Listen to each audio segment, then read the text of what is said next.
প্রিয় দর্শক, স্বাগত আপনাদেরকে সমকালীন ঘটনা নিয়ে আরটিভির বিশেষ আলোচনা অনুষ্ঠান আওয়াজ ডেমোক্রেসি। সঙ্গে আছে আমি রুবায়েত ফেরদৌস।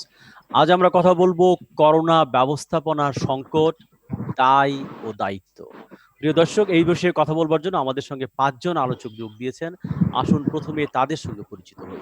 আমাদের সঙ্গে আছেন সাবেক স্বাস্থ্যমন্ত্রী অধ্যাপক ডাক্তার আহফম রুহুল হক, আপনাকে স্বাগত।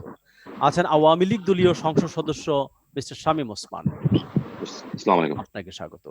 আছেন পবার যুগ্ম সম্পাদক ডাক্তার লেলিন চৌধুরী, আওয়াজ ডেমোক্রেসিতে আপনাকে স্বাগত।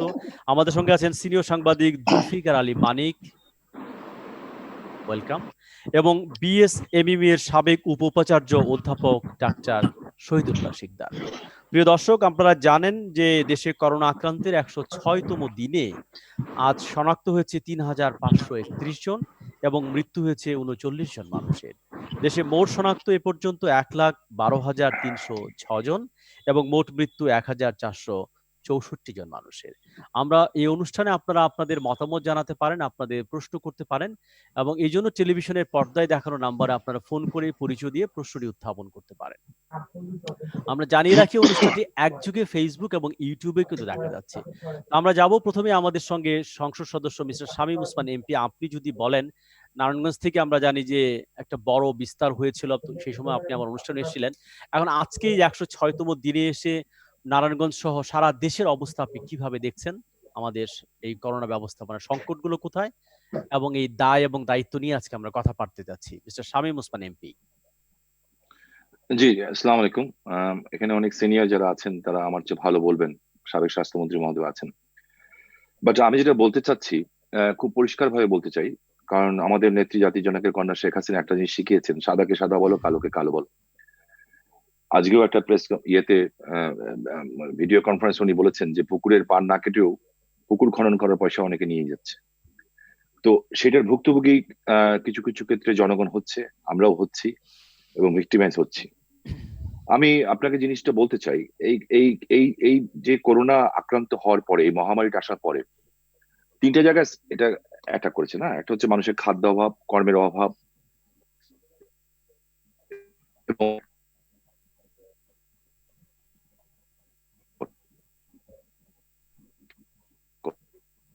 কিন্তু আমার 99% আমরা সিস্টেমেটিক ওয়েতে আমরা পিপলস এর কাছে পৌঁছতে পেরেছি। আমি অন্তপক্ষে আমার এলাকাতে এবং আমার আশপাশের এলাকাগুলিতে আমি কোয়াইট স্যাটিসফাইড, আলহামদুলিল্লাহ রাব্বিল আলামিন, এবং এটা খুব সুন্দরভাবে জিনিসটা হয়েছে। বাট যে প্রবলেমটা হচ্ছে সেটা হলো স্বাস্থ্য খাতে, এবং একাধারে এইখানে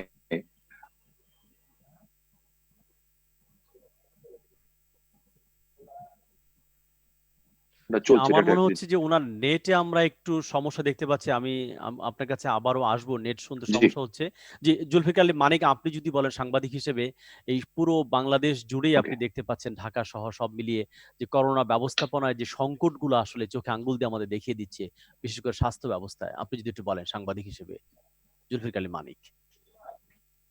এটা আপনাকে আনমিউট করতে হবে, মিউট করা আছে, আনমিউট করে কথা বলা শুরু করতে হবে। জি মিস্টার মানিক। ধন্যবাদ। মানে এটা আমরা সবাই আসলে এই বাস্তবতাটার মুখোমুখি হয়েছি গত মার্চ মাস থেকেই, এবং কতটা ভয়াবহ বাস্তবতা এটা আসলে নতুন করে বলবার নেই। গণমাধ্যম বলেন, সামাজিক যোগাযোগ মাধ্যম বলেন, এই যে আপনার মতো এরকম আরো যত আলোচনা বা টক শো, এগুলিতে প্রচুর উঠে এসেছে। কিন্তু সবচেয়ে দুঃখের ব্যাপার হচ্ছে যে মার্চের পরে এপ্রিল, মে, জুন এই যে শেষ হতে যাচ্ছে, আমরা কিন্তু, আমি নাগরিক হিসাবে এবং সাংবাদিক হিসাবে, এবং যেহেতু আমাদেরকে অনেক ধরনের মানুষের সাথে কথা বলতে হয়, আমার এখনের অনুভূতি হচ্ছে আমাদের সমস্ত দেশের মানুষ অন্ধকারের দিকে এগোচ্ছে। অন্ধকার বলতে হচ্ছে আমরা আসলে কোথায় যাচ্ছি এটা আমরা জুন শেষেও এসে বুঝতে পারছি না।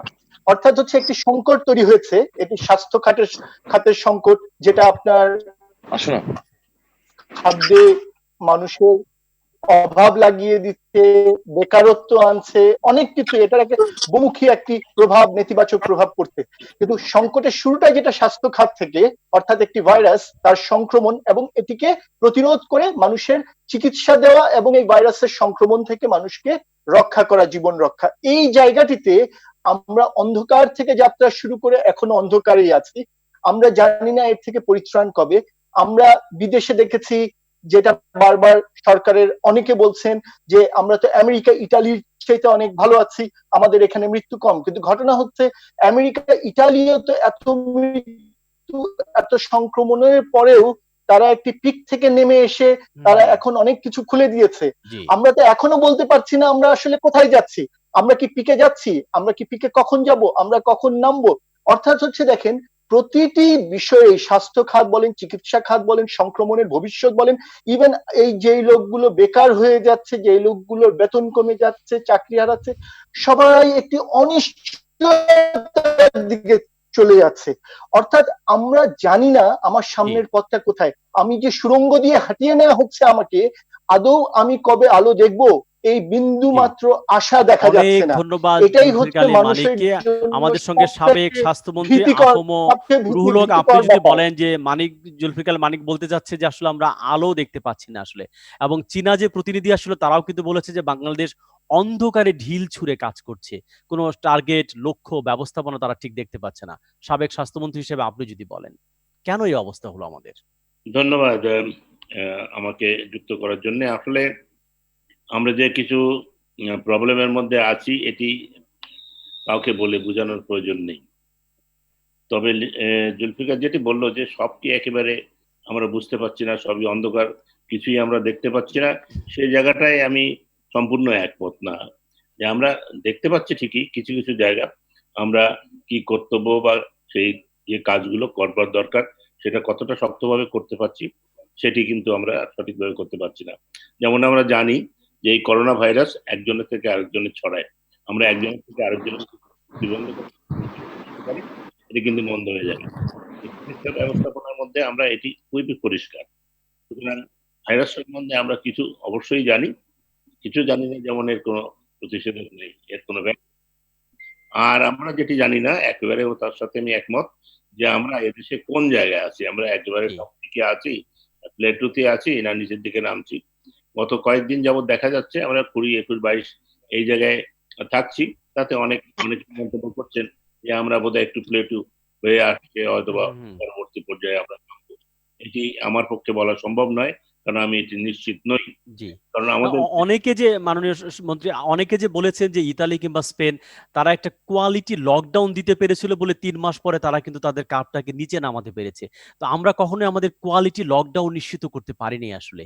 এই যে যদি আপনি একটু বলেন। দেখুন, এই রোগ প্রিভেনশনের একমাত্র পথ হচ্ছে যেটি প্রথমে বললাম, যে আপনার একজনের সাথে আরেকজনের মেলামেশা বন্ধ করতে হবে। সেটা আমরা কতটুকু পেরেছি আসলে? এটা তো আমরা পারি নাই। আমরা ঈদের সময় লোক ছেড়ে দিয়েছি, আমরা গার্মেন্টস এর সময় ছেড়ে দিয়েছি, আমরা আবার এসছি, আবার গেছি, আবার এসছি। এই জায়গাতেই তো আমাদের প্রবলেম। এই দায়টা কার আসলে? এই ব্যবস্থাপনার যে সংকটটা হলো, দায়টা কার? আমরা ঈদের সময় প্রাইভেট কারকে বললাম যেতে পারবে, তারপরে লক্ষ লক্ষ মানুষ গেল, তারা আবার ফিরে আসলো। এটি যারা ব্যবস্থাপনার দায়িত্ব নিচ্ছেন তাদের আমাদের সকলেই, আসলে আমরা সফলভাবে সঠিক সিদ্ধান্ত আমি সঠিক বলতে পারছি না। যে আমরা প্রথম থেকে টার্গেট শুরু করেছিলাম, বলেছিলাম যে আমরা সঠিক লকডাউন করব, কিন্তু সেটি ইমপ্লিমেন্ট করতে যেয়ে দেখা গেল যে আমরা পারলাম না। সুতরাং সেই জায়গাগুলো আমাদের দুর্বলতা আছে। সুতরাং আমি আরো একটি বিষয় আমি একটু আর্লি করতে চাই, আমার অনেক আলোচক বিন্দু আছেন, তারা বলবেন আমরা অতীতের ঈদে দেখেছি কি হয়েছিল। আবার কিন্তু ঈদ আসছে, আবার কিন্তু গরুর হাট ঈদ মধ্যে আবার সব গরুর গাড়িতে চড়ে সবাই বাড়িতে যাবে, আবার গরুকে বাড়িতে আসবে, আবার ঈদের বকশিস আবার গ্রামে গঞ্জে দিয়ে আসবে, এবং গরুর হাটে একটা বড় জমায়েত হবে। গরুর হাটে একটা বড় জমায়েত হবে। আমি তো মনে করি এখনই বলে দেওয়া উচিত, ঢাকা, নারায়ণগঞ্জ এবং বড় বড় শহর চিরং এরকম যেখানে যেখানে আছে should be completely locked out. তার মানে এখান থেকে কোনো মানুষ বাইরে যেতে পারবে না। কি উপায়ে? আমাদের হাইওয়ে গুলো সম্পূর্ণ একেবারে আউট অফ বাউন্ড থাকবে, এখানে সম্পূর্ণ কারফিউ থাকবে, এখানে আইন শৃঙ্খলা বাহিনী, অ্যাম্বুলেন্স, এই রকমের ভেহিকল ছাড়া কোনো ভেহিকল চলবে না। যে আমরা এর উপরে, গাড়ির উপরে চলে ঢাকাঢুকি করে চলে গেলাম, যদি কেউ নেয় তার গাড়ি বাজেয়াপ্ত হবে, তার ট্রাক বাজেয়াপ্ত হবে, যে ড্রাইভার সে জেলে থাকবে। এই রকম শক্ত আইন যদি না করতে পারে। অনেক ধন্যবাদ সাবেক স্বাস্থ্যমন্ত্রী আফম রুহুল হক। আমি আপনার কাছে আবার আসবো। আমরা শামীম ওসমান ভাইকে আবার পেয়েছি। আপনি যদি এখন শুনতে পারছেন আমাদেরকে? যে আমি শুনতে পাচ্ছি। একটু যদি বলেন, বলা হচ্ছিল আফমর রুহুল হক যারা আশঙ্কা ব্যক্ত করছেন যে একটা রোজার ঈদের সময় একটা বড় আমরা ভুল ব্যবস্থাপনা করেছি, লক্ষ লক্ষ লোক গেছে, তারা আবার ফিরে আসছে, আমরা প্রাইভেট কার অ্যালাউ করেছি, সামনে কিন্তু আবার একটা কোরবানি ঈদ, এবং নারায়ণগঞ্জ আপনার এলাকায় বড় একটা গরুর হাট হয়, সব মিলিয়ে আবার কি সেই সংকট তৈরি হবে কিনা, বর্তমানে কি অবস্থা দেখছেন আপনি সব মিলিয়ে? দেখেন, আমার কাছে যেটা মনে হচ্ছে যে আমি একটু আগে যেটুকু বলেছিলাম তারপর থেকে জি, শুরু করি। নিশ্চয়ই। যে আমার কাছে মনে হচ্ছে যে যেই লোকটি দায়িত্ব পালন করতে পারেন সেই লোকটি দায়িত্ববান জায়গা নাই, আর যাদের দায়িত্ব না তারা দায়িত্ব পালন করছেন। এক্ষেত্রে কিছুটা আমি খুব সামটাইমস আমি খুব ফ্রাস্ট্রেটেড, সামটাইমস আমি খুব উৎসাহিত। যেমন ধরেন আমার নারায়ণগঞ্জের যে সমস্যা, আমার কিট যাচ্ছে না 4 দিন ধরে, এই প্রবলেম দেখার দায়িত্ব স্বাস্থ্য মন্ত্রণালয় কিংবা একজন যে কোনো ডিরেক্টরের। আমার নারায়ণগঞ্জে 300 শয্যা বিশিষ্ট আইসিইউ হচ্ছে না, এই সমস্যা দেখা কিন্তু ওই মন্ত্রণালয়ে আরেকটা ডিরেক্টর কিংবা একজন অ্যাডিশনাল সেক্রেটারি লেভেল কিংবা এই ধরনের কিছু, রুল হক সাহেব আছেন, স্বাস্থ্যমন্ত্রী ছিলেন। বাট থিং ইজ দ্যাট আমি ওনাদেরকে কন্ট্যাক্ট করতে পারছি না একজন জনপ্রতিনিধি হিসাবে। আমার জন্য মানে করেন যে আমাকে রবিবার সোমবার দেখাতে দেখাতে আমার জান খারাপ হয়ে যাচ্ছে, ইট ইজ ট্রু। এবং তারা যদি মনে করেন কেউ যে এই দিনটাই শেষ দিন, তাহলে আমি একটা পরিষ্কার ভাবে তাদেরকে বলতে চাই সকলকে, যারা এই যে কারাপশন চেইনের সাথে অতীতে ছিলেন, এখনো আছেন কিংবা ভবিষ্যতে থাকতে চান, যে আমরা জননেত্রী শেখ হাসিনাকে মায়ের মতো করে দেখেছি সামনের থেকে, ওনার রূপ এখনো দেখেননি। এই করোনা কাল যাওয়ার পরে দেখবেন যে একবার যখন আওয়াজ উঠেছিল তুই রাজাকার, সামনে একটা আওয়াজ উঠবে তুই চোর, এই কথাটা কিন্তু আসবে। আমার কথা হচ্ছে জাতির পিতা বঙ্গবন্ধু শেখ মুজিবের কন্যা প্রধানমন্ত্রী, তার একটা বয়সের লিমিট হয়েছে। 18 ঘন্টা 19 ঘন্টা কাজ করে পার্লামেন্টে যে ফাইল সই করছেন, সবগুলি কাজ দেখতে পাচ্ছেন, ওকে ফাইন, তার সাথে তুলনা করলাম না। আমি একজন সংসদ সদস্য, আমি এই পর্যন্ত 50 বার জিজ্ঞেস করেছি, 50 বার আমার আইসিইউ নিয়ে 50 রকম কথা বলা হয়েছে। একবার এটা বলছেন, একবার এটা বলছেন, সিএমএসডি তে লোক বদলাচ্ছে, ভালো লোক আসছেন, খারাপ লোক সরে যাচ্ছেন, হোয়াট এভার ইজ, আমি কেউ কি খারাপ ভালো বলছি না। আমি মুখ্য সচিবকে পাই রাতে 12টার সময় ফোন করলে, আই স্যালিউট দেম। আমি প্রধানমন্ত্রীর সচিব মহোদয়কে পাই, তোফাজ্জল সাহেবকে। ক্যান ইউ বিলিভ ইট, যে প্রধানমন্ত্রী নিরাপত্তার দায়িত্বে যিনি আছেন, এসএসএফ এর চিফ, হ্যাঁ, মেজর জেনারেল মুজিব, আমি মানুষ যখন বিপদে পড়ে তখন খড়কুটো আটকায় ধরার চেষ্টা করে, আমি বুঝি যে এনারা সারাউন্ডিং আছেন, একে আমার দরকার। বিকজ যখন somebody call me in the night যে আমার রুগীটাকে একটু ভর্তি করান, আমাকে এই সাপোর্টটা দেন, আই ফিল যে এটা আমার বাবা মার তরফ থেকে আসছে, কারণ আমার বাবা মা দুজনে হাসপাতালে মৃত্যু দেখেছি, আমি এটা মেনে নিতে পারি না, আমি এই জায়গাটা খুব পার্সোনালি উইক। সেইখানে আমি বিভিন্ন গোয়েন্দা সংস্থার প্রধানকে ফোন করি, তারা এত ব্যস্ত মানুষ। মুখ্য সচিবের তো নারায়ণগঞ্জ শহর নিয়ে পড়ে থাকার কথা না, জেলা নিয়ে থাকার কথা না, সচিব মহোদয় তো তা নিয়ে কথা না, এসএসএফ এর চিফের তো তাকে আমাকে নিয়ে থাকার কথা না।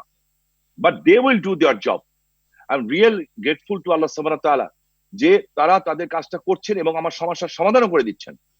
কিন্তু যেমন আপনি শুনে অবাক হবেন, এখানে রুহুল হক ভাই আছেন, আমার এলাকাতে আজকে 4 দিন প্রধানমন্ত্রী ওপেনিং করিয়েছেন টেস্টিংটা। Without test how can I identify যে কে রোগী হচ্ছেন কে রোগী হচ্ছেন না। আমি কিন্তু এই করোনা নিয়ে ভীত না, এই করোনা বাংলাদেশে এত বড় ইফেক্টেড করছে না। যদি এখনো মানুষ ইচ্ছা করলে মানুষ যদি নিজেকে নিজে রক্ষা না করে, এখানে যত লকডাউন দেন, কারফিউ দেন, কিচ্ছু লাভ হবে না। এটা আমি অন্তপক্ষে আমার এলাকা ঘুরে আমি যেটা বুঝতে পেরেছি। সেখানে 4 দিন ধরে কি নাই, জিজ্ঞেস করলাম কর্তৃপক্ষকে। আমি তো তাড়াতাড়ি বলছি যেহেতু আরো অনেক সিনিয়র আমার চেয়ে অনেক ভালো ভালো বক্তা আছেন, নিশ্চয়ই। যে আমি জিজ্ঞেস করলাম যে হোয়াটস হ্যাপেন, কেন নাই কেন। বললেন উনি ডাক্তার মানুষ, উনি আরো ভালো বলতে পারবেন, যে 2 ধরনের কিট এসছে বাংলাদেশে। একরকম হলো রেড কালার, আর হচ্ছে ইয়েলো কালার। নারায়ণগঞ্জে যে টেস্ট ল্যাবটা বসানো হয়েছে সেটা ইয়েলো কালার কিটকে টাচ করে। ওয়েল ফাইন, তো ইয়েলো কালার দেন। বলা হলো, আমাকে যেটা জানানো হলো, যেটা আমি জানলাম এবং দায়িত্বশীল লোক থেকে জানলাম, উনিও যথেষ্ট হেল্প করেন, বললেন যে যাকে অর্ডার দেওয়া হয়েছিল কিট আনার, এই কিটটা 20,000 কিট আসার কথা রেড, মানে বিভিন্ন পার্টে আসছে তো, আর 10,000 কিট আসার কথা ইয়েলো, উনি 30,000 কিটই রেড নিয়ে এসছেন।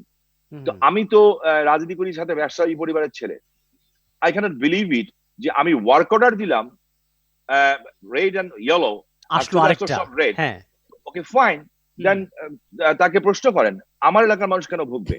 এই প্রবলেম সলভ করতে আমাকে প্রধানমন্ত্রীর মুখ্য সচিবকে আমার মাঝে মাঝে লজ্জা লাগে, খারাপ লাগে, কারণ এই লোকগুলি তো শুধু এই করোনা নিয়ে চিন্তা করছেন না, এই সারাউন্ডিংটা প্রধানমন্ত্রী যেই চিন্তাটা করেন সেই চিন্তাটাকে জি। বাস্তবায়নের দায়িত্ব কিন্তু এই লোকগুলি। তো আমার কাছে যেটা মনে হচ্ছে, দেখেন এটাকে আমরা ওভারকাম করতে পারি। সামনে অর্থনৈতিক ঝামেলা আসবে, চীন ভারত খেলা চলতেছে, আমেরিকার খেলা চলতেছে, বাংলাদেশে অনেক কিছু হবে, অর্থনীতি ভেঙে পড়বে, এই সমস্ত বলে সরকার তো করে নাই। কোন এক ব্যবসায়িক প্রতিষ্ঠানের বলে ডাকলেন, ডেকে ডেকে বসলেন যে কামাও, সবাই চলে আসো, লক্ষ লক্ষ শ্রমিক চলে আসলো। কোথায় কাজ করেছে? কতজন লোক কাজ করেছে? মাল প্রোডাকশন করেছে? আমি তো গার্মেন্টস এলাকার লোক, 80% নিট গার্মেন্টস আমার এলাকার থেকে প্রোডাকশন হয় বাংলাদেশে। 18 দিনে কি 2.5 মাসের প্রোডাকশন দেওয়া সম্ভব? ধরলাম সম্ভব। এই মালটা যেত কোথায়? চিটাং পোর্টে, পোর্ট তো বন্ধ ছিল। ধরলাম আপনি বাঙালি, আমি বাঙালি, আমরা সবকিছু পারি, পোর্ট থেকে মালটা পাঠাতেন কোথায়? মাদার ভেসেল কোথা পাবেন? আর যেই দেশে যাবে ইউরোপ আমেরিকাতে, সে কিভাবে খালাস করবে? বরঞ্চ তাকে সুযোগ দেওয়া হয়েছে এই কথা বলার যে তুমি এখন ডিসকাউন্ট দাও। সো এই প্রণোদনা খাওয়ার প্ল্যান সবার, যাদের এই প্রণোদনা প্রণোদনা প্রণোদনা, কেন প্রণোদনা দিতে হবে? কেন? Why should? আপনি কামান নাই পয়সা যে প্রণোদনা কথায় কথা সরকারকে সব করে দিতে হবে? সো আমি একটা কথা বলতে চাই যে এখন ভয়েস রেইজ করার সময় এসছে। জি। আমাদের বয়সে কিন্তু 58+ হয়ে গেছে, রাজনৈতিক জীবন প্রায় 40 বছর হয়ে গেছে, 18 বছর বয়স থেকে জেল খাটা শুরু করেছি। পার্লামেন্টে আল্লাহ যদি বাঁচিয়ে রাখে কথা বলবো। অনেক ধন্যবাদ মিস্টার শামীম ওসমান। আমরা দেখতে চাই পার্লামেন্টে আপনার এই ভয়েসটা যেন থাকে।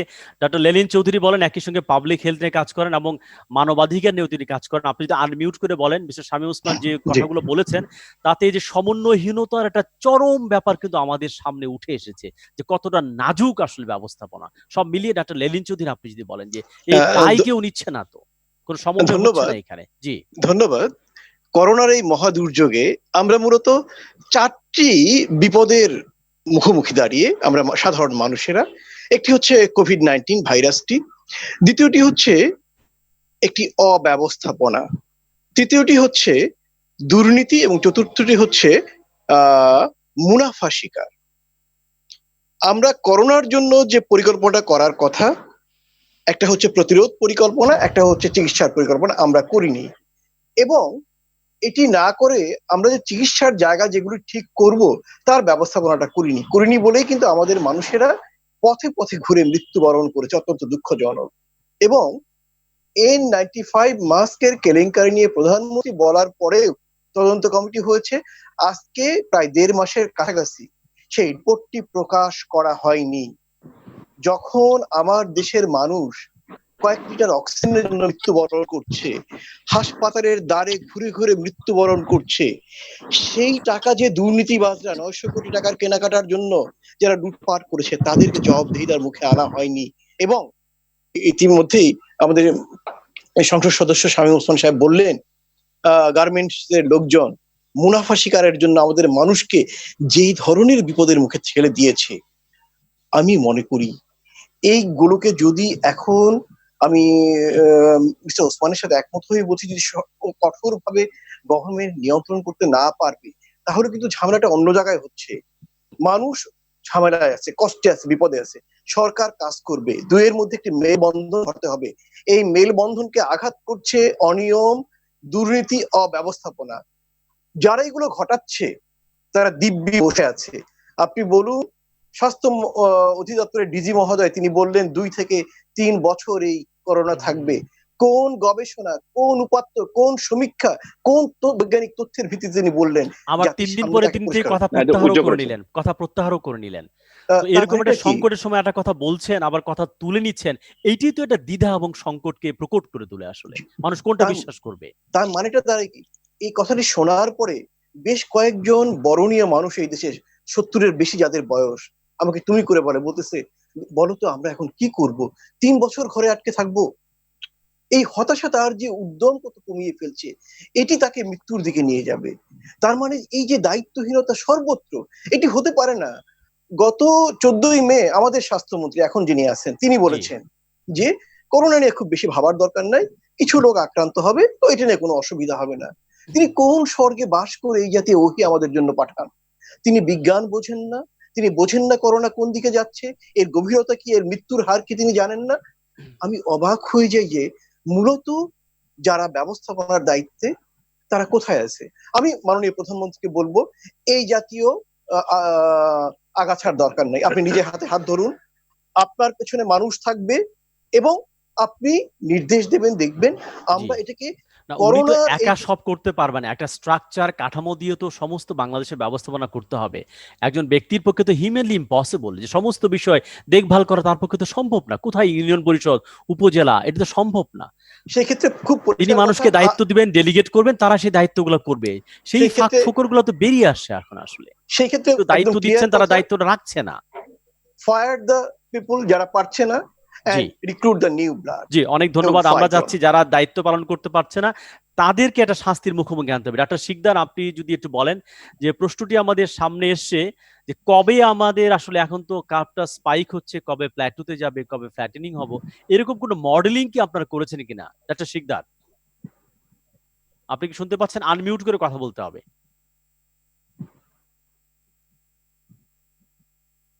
জি, আপনি কি একটু আনমিউট করবেন? এবং নড়ছে অনেকটা বেশি। হ্যাঁ, আনমিউট করতে হবে প্লিজ। আপনি শুনতে পাচ্ছেন? আমি শুনতে পাচ্ছি, এটা স্থির থেকে যদি বলেন, মোবাইলটা নড়ছে। হ্যাঁ প্লিজ। একটু কাইন্ডলি আবার বলবেন কোন কোন বিষয়টা যেন? আমরা জানতে চাচ্ছিলাম যে ধরেন ইতালি কিংবা স্পেনে ওরা কিন্তু স্পাইকটা, কাফটা 3 মাস ধরে উপরে উঠেছে, একটা পর্যায়ে প্ল্যাটুতে গেছে, পরে ফ্ল্যাটেনিং হয়েছে। তা আমরা তো 3 মাসের উপরে, আজকে 106তম দিন পার করছি। তারপরেও কেন আমরা আসলে বলতে পারছি না যে কবে আমাদেরটা আসলে সমতলে নামবে, আমাদের কাফটা কমে যাবে? আসলে কোনো দেখুন, মডেলিং কি ভাইরাস করা বা হয়েছে? জি, আসলে ভাইরাস বা এরকম কোন এপিডেমিওলজিক্যাল ডিজিজ যখন ব্যাপক সংক্রমণ ঘটে, তখন এটি আসলে ইউজুয়ালি যখন কোনো ইন্টারাপশন না করে, কোনো ইন্টারভেন না করে, কোনো মানুষ যদি ইন্টারভেন না করে, তাহলে সেটি তার আপন গতিতে ন্যাচারাল কোর্স অনুযায়ী উপরে উঠবে এবং নিচে নামবে। কিন্তু কোভিড-19 এমন একটি সমস্যা যেখানে আসলে এই সুযোগ নেই যে আমরা যদি ন্যাচারাল কোর্সের কাছে ছেড়ে দেই তাহলে কিন্তু চরম মূল্য দিতে হবে, এটি মনে রাখতে হবে। ইতালিতে বা স্পেনে বা অন্য জায়গাতে যেভাবে নেমেছে উঠেছে, বাংলাদেশের ক্ষেত্রে তার ব্যতিক্রমী হবে। সব দেশের ক্ষেত্রেই এক একটা দেশে এক এক রকমের ক্যারেক্টারিস্টিক শো করবে। তার কারণ হলো এটি আসলে পরিকল্পিতভাবে কন্ট্রোল করতে হবে। যদি আপনি রোগী আইডেন্টিফাইয়ের ক্ষেত্রে রোগী কিভাবে এই সংক্রমণটা ঘটছে, অর্থাৎ স্প্রেডিং ক্যারেক্টারিস্টিক্স কি, পপুলেশনের ডিস্ট্রিবিউশন যদি আমরা না জানি, না বুঝতে পারি যে আমাদের দেশে শহরে কতজন লোক বাস করে, কোন জায়গায় কতজন বাস করে, গ্রামে কতজন বাস করে, তাদের চলাফেরার ক্যারেক্টারিস্টিক্সটা কি, এবং সেভাবে যদি আমরা দ্রুত আইডেন্টিফাই না করি রোগী, অর্থাৎ আমরা যদি শুধু পেশেন্ট নিজেরা এসে, সাধারণ মানুষ এসে টেস্ট করবে এবং আক্রান্ত ব্যক্তিরা নিজেরা এসে বলবে যে আমি আক্রান্ত, ততক্ষণ পর্যন্ত কিন্তু আমরা কখনোই রেড জোন, ইয়েলো জোন বা গ্রিন জোন করে সঠিকভাবে নির্ণয় করতে পারবো না যে কোন জায়গায় আমাদেরকে কতটুকু লকডাউনে এমফেসাইজ করতে হবে এবং কার উপরে ওঠা নিচে নামা। এটি কিন্তু আমাদেরকে নিজেদেরকে ম্যানিপুলেট করতে হবে, কন্ট্রোল করতে হবে, নিয়ন্ত্রণ করতে হবে। ডাক্তার শিকদার, আমাদের ঘাটতি কোথায় ছিল? আপনি যদি বলেন যে আমাদের কম্বোডিয়া বলি, আমরা ভিয়েতনামের কথা বলি, কিংবা নেপাল, এরা কিন্তু অনেক ভালো করেছে, শ্রীলঙ্কাও, তো আমরা কেন ওই ভালো লেসন গুলো প্র্যাকটিস করতে পারলাম না? আমাদের ঘাটতি কোথায় ছিল? প্রথম কথা হলো কম্বোডিয়া, ভিয়েতনাম বা হংকং এ বা ইভেন নেপাল বা ভুটানে যেভাবে প্রথম থেকে নিয়ন্ত্রণ করা হয়েছে, অর্থাৎ ইনসিডেন্স রেট, আক্রান্তের সংখ্যাই তাদের খুব লিমিটেড ছিল। কয়েকজন মাত্র রোগী আক্রান্ত হওয়ার পরে তারা বর্ডার সিল করে দিয়ে জায়গাগুলোকে, যেখানে সম্ভাব্য জায়গা স্প্রেডিং হতে পারে, সেগুলো কঠোর লকডাউনের মাধ্যমে, নিয়ন্ত্রণের মাধ্যমে, আইডেন্টিফাই করার মাধ্যমে তারা চিহ্নিত করে কোন জায়গায় কতটুকু ইন্টারভেন করতে হবে, সেই জায়গাগুলো কিন্তু তারা বৈজ্ঞানিকভাবে সঠিক পদ্ধতিতে সেটা করতে পেরেছে। বাংলাদেশে আমরা আসলে সেই জায়গাটাতে পারিনি। আপনি কেন পারিনি? আপনার কি মনে হয় ঘাটতির কারণগুলো কি ছিল? সেই জায়গাটাতে আমি বলছি, এটি একটু খেয়াল করুন যে আইডিসিআর বা আমাদের রোগ নিয়ন্ত্রণ কেন্দ্র প্রথমে যেভাবে যে সীমিত সংখ্যক টেস্ট করে, একটা জায়গা থেকে টেস্ট করে গোটা দেশকে কন্ট্রোল করার মতো একটি পরিকল্পনা করেছিল, সেই পরিকল্পনাটি গোড়াতেই আমাদের একটা ফল্ট ছিল। মনে রাখতে হবে 17.5 কোটি মানুষের দেশে আমরা এভাবে একটা সেন্টার থেকে কোনো অবস্থাতে নিয়ন্ত্রণ করতে পারি না। আপনি যদি ব্যাপক হারে শহরে, গ্রামে এবং যেই জায়গাগুলোতে সম্ভাবনা বেশি আছে, অর্থাৎ জনসমাগম বেশি হয়, বাইরে থেকে লোক আসে এবং মাইগ্রেটরি লোক বেশি আছে, সেই জায়গাগুলোতে কিন্তু আপনাকে এমফাসাইজ করে। আপনি যেখানে কাজ করেন সেই বঙ্গবন্ধু শেখ মুজিব মেডিকেল বিশ্ববিদ্যালয়, আপনারা কি করোনা নিয়ে কাজ করছেন কিনা? করোনা ভর্তি করছেন এ পর্যন্ত? অনুমতি পেয়েছেন? আপনি জানেন যে আমরা শুধু আইডেন্টিফাই করছি, পেশেন্টকে আইডেন্টিফাই করছি, এখনো ট্রিটমেন্টের কোনো ব্যবস্থা আছে কিনা আপনাদের ওইখানে? ট্রিটমেন্ট এখনো চালু হয়নি। কেন বঙ্গবন্ধু হয়নি? মেডিকেল এতদিন পরও 106 দিন পরেও কেন হলো না? এই যে শাহবাগের প্রাণকেন্দ্রে আপনারা কেন অনুমতি পেলেন না? সমস্যাটা কোথায় ছিল? আসলে আসলে এই প্রশ্নটার একটা উত্তর আসলে জি, খুবই পাওয়া জরুরি আমি মনে করি। আপনি কারণ এখনো উত্তরটি বঙ্গবন্ধু, পাননি। আপনাকে বলি, জি, Bangabandhu medical university is the apex body of health service, not only health service, it is the apex body of medical education and research. জি, সুতরাং বঙ্গবন্ধু মেডিকেল বিশ্ববিদ্যালয়ের কাছে জাতির প্রত্যাশা, বঙ্গবন্ধুর নামে যে জাতির জনকের নামে যে বিশ্ববিদ্যালয়, তার কাছে মানুষের অনেক প্রত্যাশা। কিন্তু সেই প্রত্যাশাটা আসলে পূরণ করতে যে আমাদের অনেক দেরি হয়ে যাচ্ছে নানা কারণে। সেই কারণগুলো হয়তো ব্যাখ্যা করতে অন্য একটি সেশন, অন্য জি। একটি না, জায়গাতে মাঝখানে লাগবে। আমরা দেখেছিলাম যে একটা বিজ্ঞাপন আপনাদের দেয়া হয়েছে যে আপনাদের কোনো ডাক্তার কোনো মিডিয়ার সঙ্গে কথা বলতে পারবে না।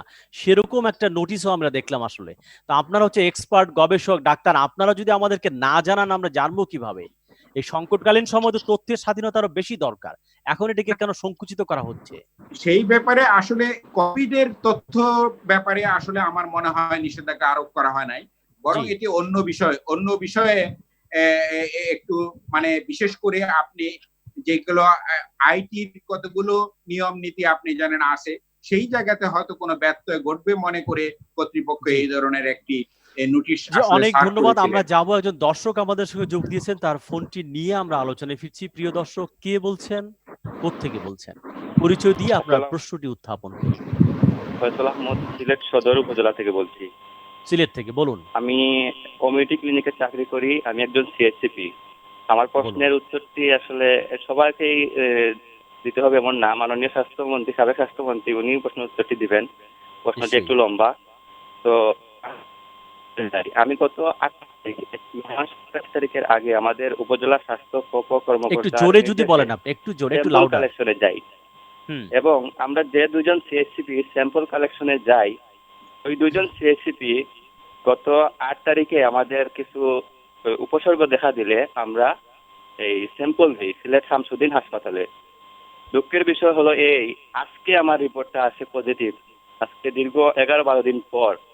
এবং আমারই একজন স্টোর কিপার আমাদের অফিসের, উনি আমাদের সিলেটের উসমানী মেডিকেল কলেজে ভিআইপি ভাবে উনি 9 তারিখে টেস্ট করেন, আমার সাথেই টেস্ট করেন, উনি 24 ঘন্টার ভিতরে রেজাল্টটা পান।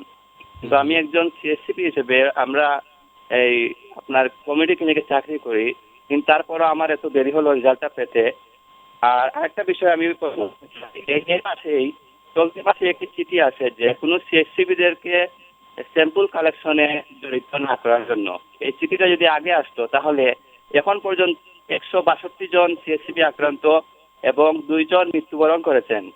তো আমি প্রশ্ন করতে চাই, এই যে আমাদের দায়ভারটা, আমরা কিন্তু এখনো রাজস্বভুক্ত কর্মচারী না, আমাদেরকে এই চিঠির মাধ্যমে কি বঞ্চিত জি। করা হলো? প্রণোদনা বলেন বা অন্য কিছু বলেন, অনেক এখন কি আমাদেরকে ধন্যবাদ। সিলেট থেকে আপনার প্রশ্নটি আমরা বুঝেছি। একজন হচ্ছে যে একজনের ক্ষেত্রে 24 ঘন্টায় পাওয়া গেল, আপনি একজন কমিউনিটি হাসপাতালে কাজ করছেন, আপনার প্রায়োরিটি পাওয়ার কথা, আপনি সেটা 12-14 দিনও সেই রেজাল্টটি পাননি, এরকম একটা প্রশ্ন তিনি করেছেন। আফম রুহুল হক, আপনার কাছে সেই প্রশ্নটি খুঁজবো, কিন্তু বিরতির পরে। প্রিয় দর্শক, আবার ডেমোক্রেসি দেখছেন, আমরা কথা বলছিলাম করোনা ব্যবস্থাপনায় সংকট, দায় ও দায়িত্ব কার।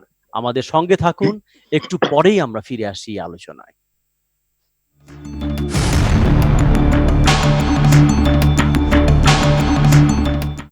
প্রিয় দর্শক, আপনাদেরকে আরেকবার স্বাগত জানাচ্ছি আরটিভির বিশেষ আলোচনা অনুষ্ঠান আওয়ার ডেমোক্রেসিতে। সঙ্গে আছি আমি রুবায়েত ফেরদৌস। আমরা কথা বলছিলাম করোনা ব্যবস্থাপনায় সংকট, দায় ও দায়িত্ব আসলে কার। এ বিষয়ে 5 জন আলোচক আমাদের সঙ্গে যোগ দিয়েছেন এবং তারা বিরতির আগে কতগুলো মুখ্য প্রশ্ন তারা সামনে উত্থাপন করেছেন। একজন দর্শক সিলেট থেকে ফোন দিয়েছিলেন, আফম রুহুল হক সাহেবকে প্রশ্নটি তিনি করেছেন যে তিনি একটা হাসপাতালে কাজ করছেন, কমিউনিটি হাসপাতালে। তিনি তার স্যাম্পল দিয়ে 14 দিন পরে রিপোর্ট পেয়েছেন, আরেকজন মাত্র 24 ঘন্টায় পেয়েছে। মানে এখানেও একটা প্রো এলিট অ্যাপ্রোচ কাজ করেছে কিনা তার প্রশ্ন। যারা বিত্তবান ধনী তারা আগে পাবেন, আর এটা যারা গরিব কিংবা ছোট চাকরি করে তারা কম পাবে। যেটা ঈদের সময় দেখেছি প্রাইভেট কারকে দেওয়া হয়েছে, এটি কিন্তু একটা রাষ্ট্রের এলিটিস্ট অ্যাপ্রোচ। যাদের প্রাইভেট কার তারা যেতে পারবে, বাকিরা তাহলে কি? মানে রাষ্ট্রীয় পলিসি কি এরকম হতে পারে যারা প্রো এলিট কিংবা প্রো আরবান একদল লোকের জন্য? এটা হতে পারে কিনা? আরেকটা তিনি বলেছেন যে একটা সার্কুলার আসছে যে কে কে স্যাম্পল নিতে পারবে, সেটা আসার আগেই কারা নিতে পারবে না নিতে পারবে জানার আগে তারা কিন্তু কাজ শুরু করে দিয়েছে এবং নির্দেশনাটি আসছে কয়েকদিন পরে। মানে আরেকটা সমন্বয়হীনতা কিন্তু আমাদেরকে চোখে আঙ্গুল দিয়ে দেখিয়ে দিচ্ছে। সাবেক স্বাস্থ্যমন্ত্রী, আপনি যদি বলেন। সিএসসিপি আমি আমার সময় যদি নিয়োগ পেয়ে থাকে তাহলে সেই সময় নিশ্চয়ই সেটা আমার সময় নিয়োগ পাওয়া, তারপরে অবশ্য কিছু নিয়োগ পেয়েছে, আমি জানি না কখন নিয়োগকৃত। তোমাদেরকে ধন্যবাদ। তোমরা আমাদের স্বাস্থ্যের এখন পিলার, মাননীয় প্রধানমন্ত্রীর একেবারে বুকের মধ্যে লোক, তোমাদেরকে ধন্যবাদ জানাই যে তোমরা কাজ করছো। আমাদের সংগ্রামী নেতা নারায়ণগঞ্জের যে উপস্থাপনা করেছেন তার মধ্যেই উত্তর, এর বেশি কিছু করার মনে হয় না। যে সামগ্রিক একটি অব্যবস্থাপনার মধ্যে রয়েছে, প্লাস কিছু এলিট অ্যাপ্রোচ আছে, যে আমরা এখন একটা আইসিইউ বেড চান, আপনি পাবেন না, আমিও পাবো না, কিন্তু হয়তোবা কেউ স্বামী ওসমানের মায়ের মতো লোক চেষ্টা করলে পাইতে পারে। ওনাকে কষ্ট করতে হচ্ছে, উনি বলুন উনি সহজে পাচ্ছেন না, মুখ্যমন্ত্রী পর্যন্ত যেতে হচ্ছে, এসএসএ পর্যন্ত তাকেও যেতে হচ্ছে, একজন এমপি, তাহলে বাকিদের অবস্থা কি এটা বোঝার চেষ্টা করছি। আমিও কালকে আমার আত্মীয়ের জন্য খুব কষ্ট করে অনেক পরে একজন বিছানা খালি হওয়া মানে তিনি ওপারে চলে গেছেন, তারপরে পেয়েছি। সুতরাং সেই অবস্থাপনার মধ্যে আছি। আমাদের দেখুন সবার জন্য বিছানা আছে, আমাদের 3,500 লোক আক্রান্ত, আমাদের 30-40 জনের উপরে আমাদের ডাক্তার মারা গেছে, স্বাস্থ্যকর্মী আরো মারা গেছেন, কিন্তু আমাদের জন্য একটি চিকিৎসা কেন্দ্র নাই, আমাদের কোনো হাসপাতাল নাই। সুতরাং বলতে আমাদের সব চিকিৎসা ব্যবস্থাপনায় যারা জড়িত, সুতরাং আমি আশ্চর্যজনিত হই নাই যে তারা 13-14 দিন পরে রেজাল্ট পেয়েছে, তাও পজিটিভ পেয়েছে। তবে তার রেজাল্টটা হয়েছে কবে, 14 দিন পরে, সেটা কি এখানে থাকে কিনা আমি জানি না। কিরকম প্রিজারভেটিভ থাকার ব্যবস্থাপনা নিশ্চয়ই ছিল, তা না হলে পজিটিভ হলো কি করে? তো এই যে আমাদের এখন আমরা পত্রপত্রিকার মধ্যে দেখছি 30-40 হাজার টেস্ট ওয়েটিং এর মধ্যে আছে, এবং কার্ডটা ওয়েটিং এর মধ্যে আছে, কে যাচ্ছে, এবং দিস ইজ দি প্রবলেম। আমরা প্রথম থেকে যে কথা বলছিলেন, আপনারাই বলেছেন যে প্রথম থেকে একটি মাত্র জায়গায় ব্যবস্থাপনা করা হচ্ছিল, তখন আমরা বহু চিল্লাচিল্লি করে এসেছি যে দেশে আরটিপিসিআর বহু জায়গা আছে কিন্তু করা হচ্ছে না। এখন শুনতে পাচ্ছি গত কয়েক মাস ধরে আমরা জেনেছি যে তখন আমাদের টেস্ট কিট মাত্র 1600-1700 ছিল, আসলে এটি প্রকাশ করা হয় নাই। সুতরাং টেস্ট করার অ্যাকচুয়ালি তারা করতেও পারতো না। যেমন শামীম ভাই বললেন যে লাল সবুজের ব্যাপারে, এটা অবশ্য আমি জানতাম না, ওনার কাছে শুনলাম।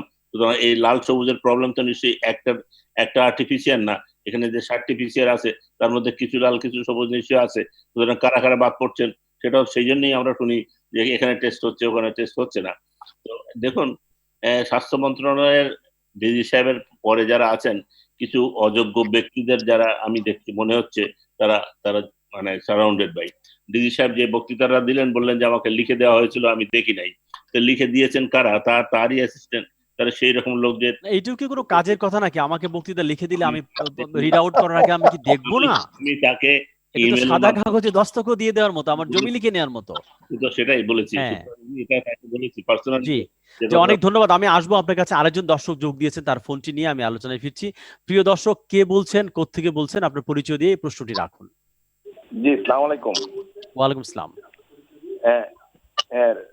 রোবায়েত ভাই, দয়া করে লাইনটা কাটবেন না, আমি 2 মিনিট। আমি কখনো লাইন কাটি না, লাইন কাটের এখতিয়ারই আমার নাই। আমি অ্যাঙ্করিং করছি, লাইন কাটে আমার টেলিভিশনের কন্ট্রোল রুম থেকে। আপনি বলুন প্লিজ।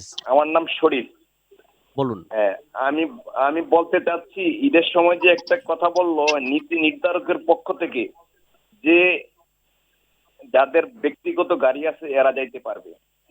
এখন আমি চট্টগ্রামে থাকি, চট্টগ্রাম অলংকার থেকে দেখি হাজার হাজার মানুষ টেম্পু ট্যাক্সি যে যেমনে পারে এমনি চলে গেল। যদি এই সুযোগটা না দেওয়া হইতো, যে যদি বলতো যে প্রত্যেকে যার যার অবস্থানে থাকবেন, আর ভাই একটা ঈদ না করলে কি হয় দেশে যাইয়া, এই সুযোগটা এই দায়িত্বহীনতার কাজটা কে করবে? তাকে আইনের আয়তা আনা হোক, তার কাছ থেকে জবাব দিয়ে চাওয়া হোক, কেন সেই কথাটা বললো। জি, অনেক ধন্যবাদ। চট্টগ্রাম থেকে আমার মনে প্রশ্নটি আমরা বুঝতে পেরেছি। ডাক্তার লেলিন চৌধুরী, আপনি যদি বলেন, আমি যেটা দর্শক তো প্রশ্ন করেছেন, একটু আমরা আলোচনা করেছি, আমি যেটা প্রশ্ন করতে চাই এটা বড়ভাবে, এটা আওয়ামী লীগ, বিএনপি কিংবা জাতীয় পার্টি যারা সরকারে ছিল, আমরা দেখেছি সরকারের যারা মন্ত্রী থাকেন কিংবা স্বাস্থ্য দায়িত্বে থাকেন কিংবা বড় এমপি থাকেন, বড় ব্যবসায়ী থাকেন, তারা নিজেরা কি স্বাস্থ্য ব্যবস্থায় বিশ্বাস করেন কিনা? তারা তো সামান্য হাঁচি কাশি অসুখ হলে তারা লন্ডনে যান, সৌদি আরবে যাচ্ছেন, সিঙ্গাপুরে যান, নিজের পক্ষে ইন্ডিয়াতে যান। তো তারা নিজেরাই যদি আমাদের স্বাস্থ্য ব্যবস্থাকে বিশ্বাস না করেন, আস্থায় না নেন, কেন ঠিক করবে? আমরা দেখলাম কি দুঃখজনক যে আমাদের সাবেক স্বাস্থ্যমন্ত্রী একটা বেসরকারি হাসপাতালে কিন্তু তাকে কিন্তু প্রাণ দিতে হলো। আমরা দেখলাম আমাদের ডিজি হেলথ, তিনি সিএমএইচ এ ভর্তি হচ্ছে, তিনি তো তার স্বাস্থ্য ব্যবস্থা বিশ্বাস করছেন না।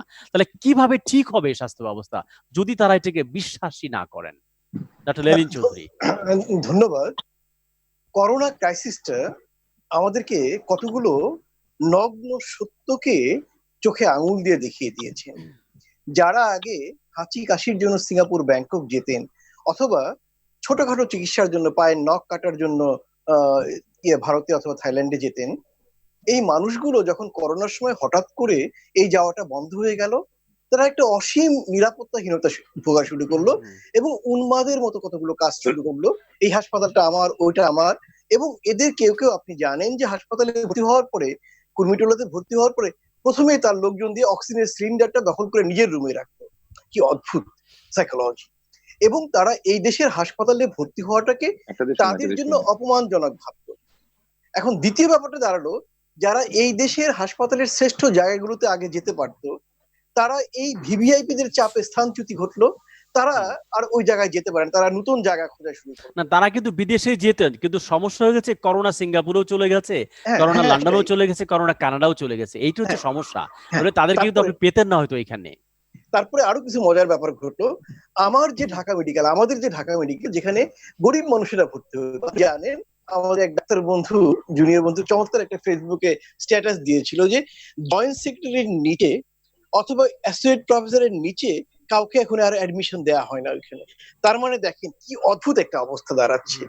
এই সময়ে আমাদের ভাবনা ছিল যে আমরা সম্ভবত করোনার এই নিদারুণ দুঃখজনক ধাক্কায় আমাদের স্বাস্থ্য ব্যবস্থাকে আমরা গুছিয়ে নিতে পারবো। সেখানে আমরা মানে আরো অবাক হলাম। আপনার কি মনে হয় উপলব্ধি কি হবে? করোনা কি একটা উপলব্ধি চোখ খুলে দিবে আমাদের, নাকি আগের মতোই আমরা চলবো? আসলে আমার দেশে যে পালানোর জায়গা থাকছে না, করোনা সেখানেও ঢুকে গেছে, তো আমরা কি ঠিক করবো কিনা? আসলে আমার ধারণা যে এখন উপলব্ধির জায়গায় আসেনি। আমি এই কথাই পরিষ্কার করছি। আমি বলছি এই কারণে, কয়েকদিন আগে একটি বাজেট পেশ করা হলো, আমাদের সাবেক স্বাস্থ্যমন্ত্রী এখানে আছেন। বাংলাদেশের মানুষের জন্য দরকার বিশ্ব স্বাস্থ্য সংস্থার সুপারিশ অনুযায়ী জিডিপির 5% বরাদ্দ দেয়া হয় 0.9, মানে এবার দিয়েছে 0.94 জিডিপি, 1% দেয়া হয়নি। আচ্ছা, হ্যাঁ। এবং সবচেয়ে দুঃখের ব্যাপার, এই টাকাটাকে কাজে লাগানোর সামর্থ্য আমাদের হেলথ মিনিস্ট্রির নাই। তাহলে যে ঘোড়া 1 কেজির উপর ভার বহন করতে পারে না, তার ঘাড়ে তো তার পিঠে তো 5 কেজি দেওয়া যায় না। একটা তো সামর্থ্য, আরেকটা বলা হচ্ছে করাপশন, দুর্নীতি। না, সামর্থ্যই নাই তাদের। জি। এবং এই সামর্থ্যটাকে তারা কিভাবে ব্যয় করে, যেটুকু আছে সেটা হলো করাপশন, কেনাকাটা। এখানে অবকাঠামো নির্মাণ এবং কেনাকাটা, দুই জায়গায় চমৎকার মানে ক্যাশ টাকা লেনদেন হয়, এটা স্যার ভালো জানেন। তো তাহলে কি দাঁড়ালো, আমি সেই ঘোড়াটাকে আমি রেখে আমি কিভাবে এই 16 কোটি 17 কোটি মানুষের দেশের স্বাস্থ্য ভাবনা আমরা চালিয়ে যাব? এবং বাজেটের কোন দিকটা আসলে ব্যয়টা করা উচিত বলে আপনি মনে করেন? আচ্ছা, খুব পরিষ্কার আমি মনে করি, করোনা ক্রাইসিস দেখিয়ে দিয়েছে আমাদের দেশের প্রিভেন্টিভ মেডিসিন, পাবলিক হেলথ, এটি একবারেই শূন্যের কাছাকাছি। এবং স্বাস্থ্য মন্ত্রণালয়ের একটি পাবলিক হেলথ ডিভিশন থাকা দরকার। একটি হলো medical management and medical education. আরেকটা ব্যাপার খুব দুঃখজনক, সেটা হচ্ছে আমাদের বন্ধু ডক্টর শহীদুল্লাহ শিকদার বললেন, বঙ্গবন্ধু মেডিকেল বিশ্ববিদ্যালয় হচ্ছেন বাংলাদেশের চিকিৎসা এবং গবেষণার চূড়ায় অবস্থিত। সাথে 110টি সরকারি বেসরকারি মেডিকেল কলেজ রয়েছে, সাথে একটি বিএমআরসি মানে বাংলাদেশ মেডিকেল রিসার্চ কাউন্সিল রয়েছে, আইডিসিআর রয়েছে। আমাকে বলুন তো, এই গবেষণার, এই যে করোনা ক্রাইসিসে কে কোনটুক গবেষণা করেছে, কোনটুক কয় বিন্দু গবেষণা করলো? গণস্বাস্থ্য কেন্দ্র গবেষণা করলো, একটি পাবলিক বিশ্ববিদ্যালয় ঢাকা বিশ্ববিদ্যালয় গবেষণা করলো, সায়েন্স ল্যাব যেটাকে আমরা বলি BCSIR, তারা ঢাকা ল্যাব একটি কিট তৈরি করতে পারে। গণস্বাস্থ্য তবু মেডিকেল ম্যানেজমেন্টের সাথে যুক্ত। আমার বঙ্গবন্ধু মেডিকেল বিশ্ববিদ্যালয়, আমার আইডিসিআর, আমার বিএমআরসি, আমার সবগুলো মেডিকেল কলেজে ভাইরোলজি ডিপার্টমেন্ট আছে। তারা কি করলো? ভাইরাস ট্রান্সপোর্ট মিডিয়াটা করলো সায়েন্স ল্যাবের মতো একটি জায়গা। আমাকে বলুন, যদি এই জায়গাটায় আমরা গুরুত্ব না দিই, তাহলে জাতির ভবিষ্যতের অবস্থা কি দাঁড়াবে? এবারে বাজেটে সেই জায়গা থেকে অ্যাড্রেস করা হয়নি। অনেক দেখুন, ধন্যবাদ আপনাকে ডাক্তার শিকদার। আপনার প্রতি যদি একটু বলা হয়েছে, অঙ্গুল তোলা হয়েছে যে কি গবেষণা আপনারা আসলে করলেন এই সময়কালে, যখন প্রায় 4 মাসের কাছাকাছি চলে যাচ্ছি। আপনি যদি আনমিউট করে কথা বলা শুরু করেন, আপনার ডিভাইসটা আনমিউট করতে হবে, লাল দাগটা, হ্যাঁ জি, ওখানে হাত দিতে হবে। আমরা শুনতে পাচ্ছি না, আনমিউট করতে হবে। এবার জি এবার প্লিজ, শুনতে পাচ্ছেন? এবার ঠিক আছে, প্লিজ বলুন। থ্যাংক ইউ, ধন্যবাদ। অ্যাকচুয়ালি দেখুন, আসলে যেটি ডাক্তার লেনিন বললেন, এটি বাংলাদেশের সংস্কৃতি, যে বাংলাদেশে ক্লিনিক্যাল ডাক্তারির ক্ষেত্রে সবচেয়ে বেশি এমফেসাইজ করা হয় এটা বাজেটের ক্ষেত্রে যেমন, ম্যান পাওয়ারের ক্ষেত্রে যেমন, এটি সময় দেওয়ার ক্ষেত্রেও একই বিষয়। রোগ হলে পরে রোগের চিকিৎসা করা। গবেষণার বিষয়টি বাংলাদেশে খুবই পিছিয়ে আছে। মাননীয় প্রধানমন্ত্রী সব সময় গবেষণার কথা বলে আসছেন। আপনি জানেন যে এগ্রিকালচার সেক্টর যতটুকু ইনোভেটিভ কাজ করে বাংলাদেশে দেখাতে পেরেছে, সেই জায়গাটাতে শুধু মেডিকেল সায়েন্স নয়, এমনকি ইঞ্জিনিয়ারিং সেকশন বা অন্য অনেক আমাদের আর্টস বলেন বা পিওর সায়েন্স বলেন, সেই জায়গাগুলোতে কিন্তু প্রচন্ড ডেফিসিয়েন্সি আছে। সুতরাং এই যে বিশ্ববিদ্যালয় বা কলেজগুলোতে বা ইনস্টিটিউটগুলোতে গবেষণার একটা সেপারেট উইং থাকতে হবে এবং সেখানে গবেষণা করতে হবে, এটা ম্যান্ডেটরি।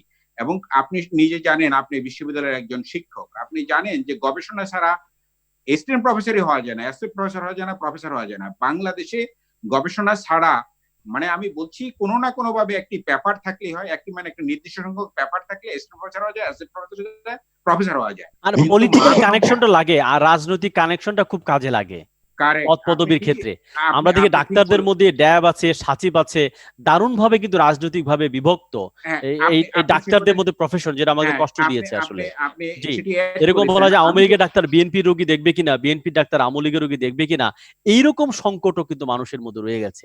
এই জায়গাটা থাকা উচিত নয়। আমি যে কথাটি বলছিলাম যে এই জায়গাটি থাকা উচিত নয়। নাইদার পলিটিক্যাল নর from any other nepotism should be the criteria to get promotion. এখন আপনি যদি স্পষ্ট করে বলেন, এই যে স্বাস্থ্য খাতে বাজেটের প্রধান ব্যয়গুলো কোথায় হওয়া উচিত আসলে, যদি খুব বুলেট আকারে বলেন। অ্যাবসলিউটলি, আপনি দেখেন পৃথিবীর সব দেশেই বাজেটের কিন্তু ব্রেকিং থাকে, যে ব্রেকিং আপনি কোন জায়গায় দিবেন, শহরে কত পার্সেন্ট ব্যয় করবেন, গ্রাম অঞ্চলে কত পার্সেন্ট ব্যয় করবেন, প্রাইমারি হেলথ কেয়ারের জন্য, প্রিভেন্টিভ হেলথ কেয়ারের জন্য অর্থাৎ রোগ প্রতিরোধের জন্য আপনি কতটুকু ব্যয় করবেন, আপনি কিউরেটিভ হেলথে কতটুকু ব্যয় করবেন, আপনি হাসপাতালের বেডের পিছনে কত টাকা খরচ করবেন, আপনি ওষুধ কেনার জন্য কতটুকু খরচ করবেন, আপনি গবেষণার জন্য কতটুকু টাকা খরচ করবেন, আপনি অ্যাডমিনিস্ট্রেশনে কতটুকু টাকা খরচ হবে।